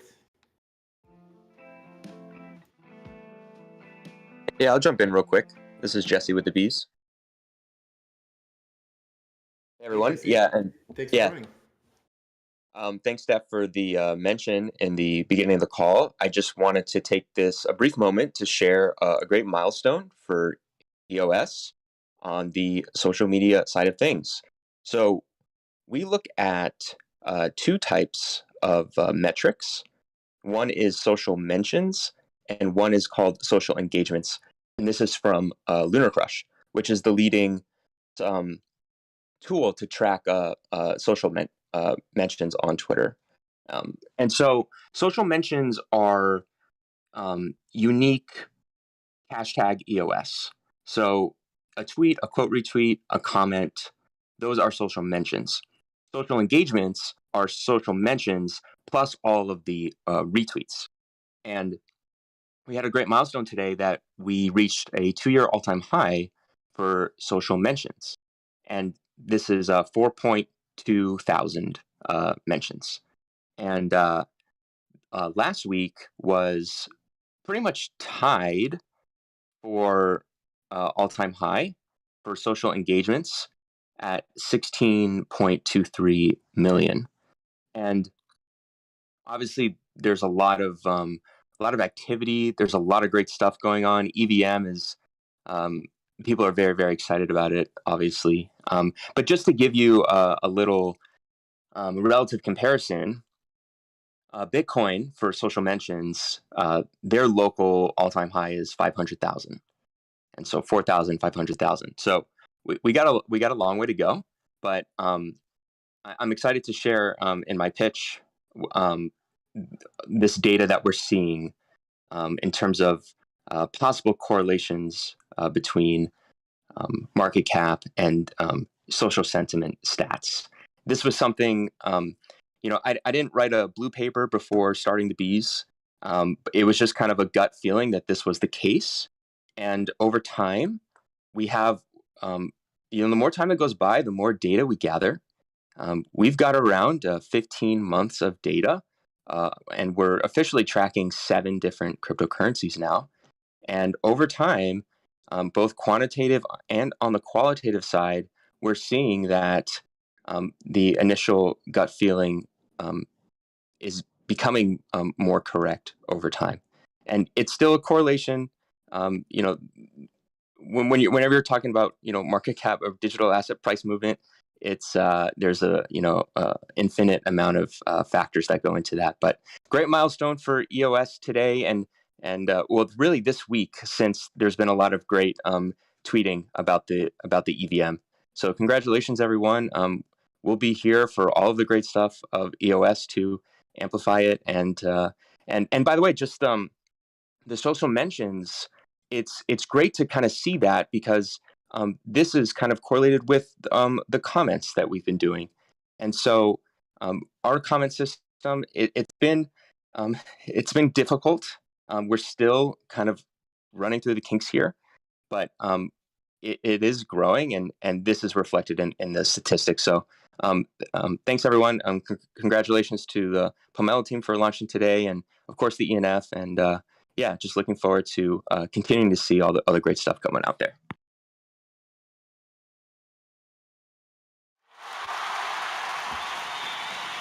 Thanks, Jesse. And thanks for all the great work you do with the bees. So there's no new questions on the community Fireside Chat Google form.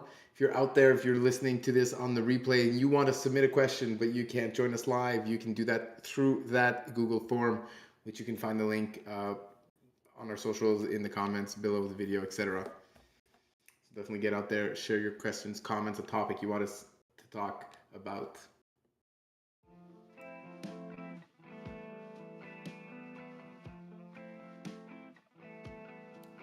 All right, final quick hitter here in terms of news. We've got Newdex listing UTX on their platform, which I imagine is a result of the IBC now allowing UTX and EOS to be teleported cross-chain.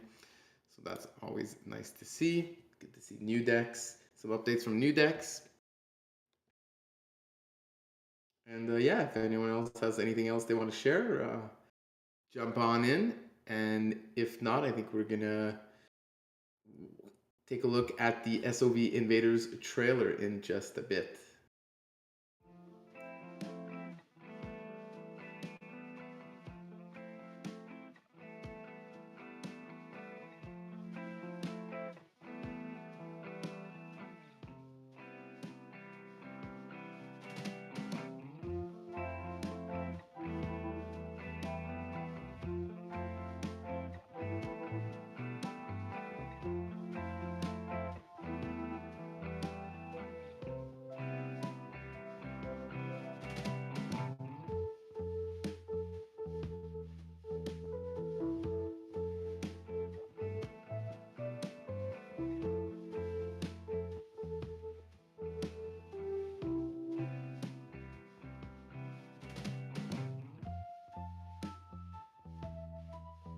All right, here we go. Donating to a bunch of grants on Pomelo.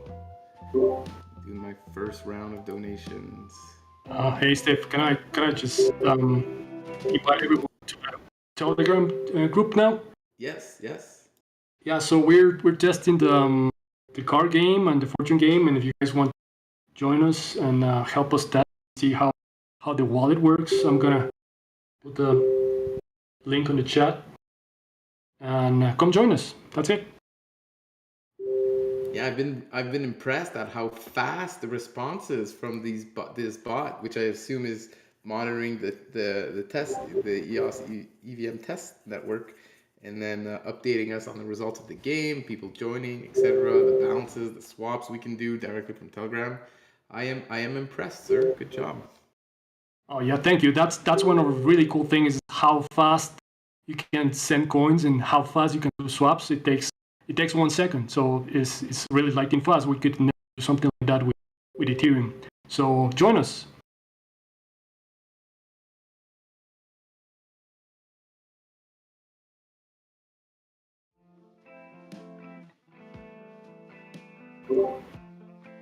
And here's the link.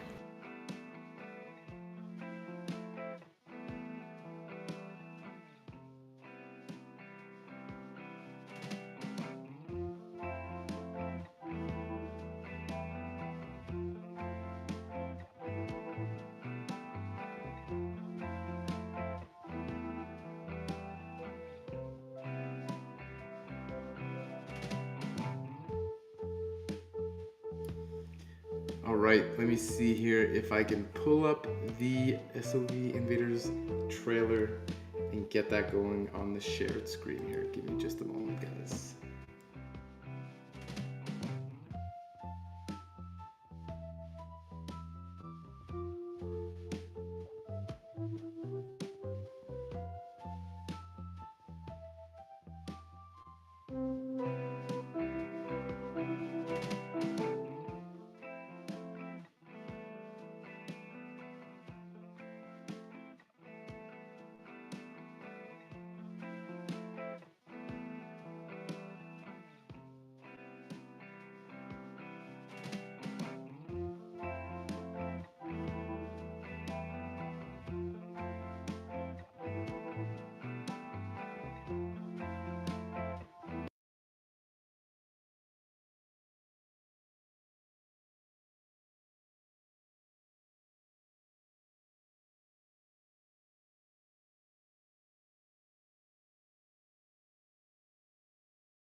Stephane, you are no more here. Yes, twice in one Voilà, show. you are Twice back. in one show. No, I'm just trying to get to the SOV Invaders trailer here. I'm going to. I've started hosting a watch party.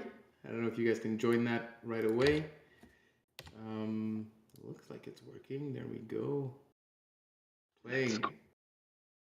Okay. Is anyone else watching with me? Can you confirm it's working? I'm watching. I am All watching. right. Yeah. Let's It's go. working. Let's watch together.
All right.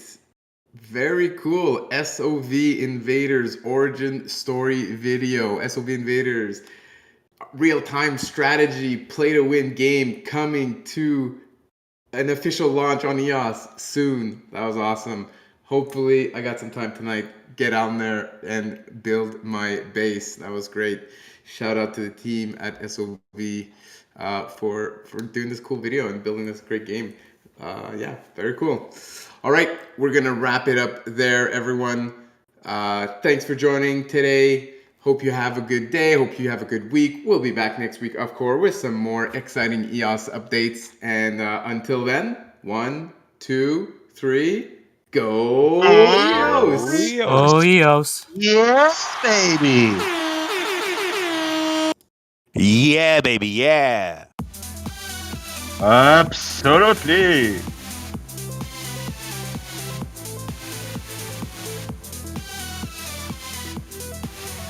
We love you. We love you.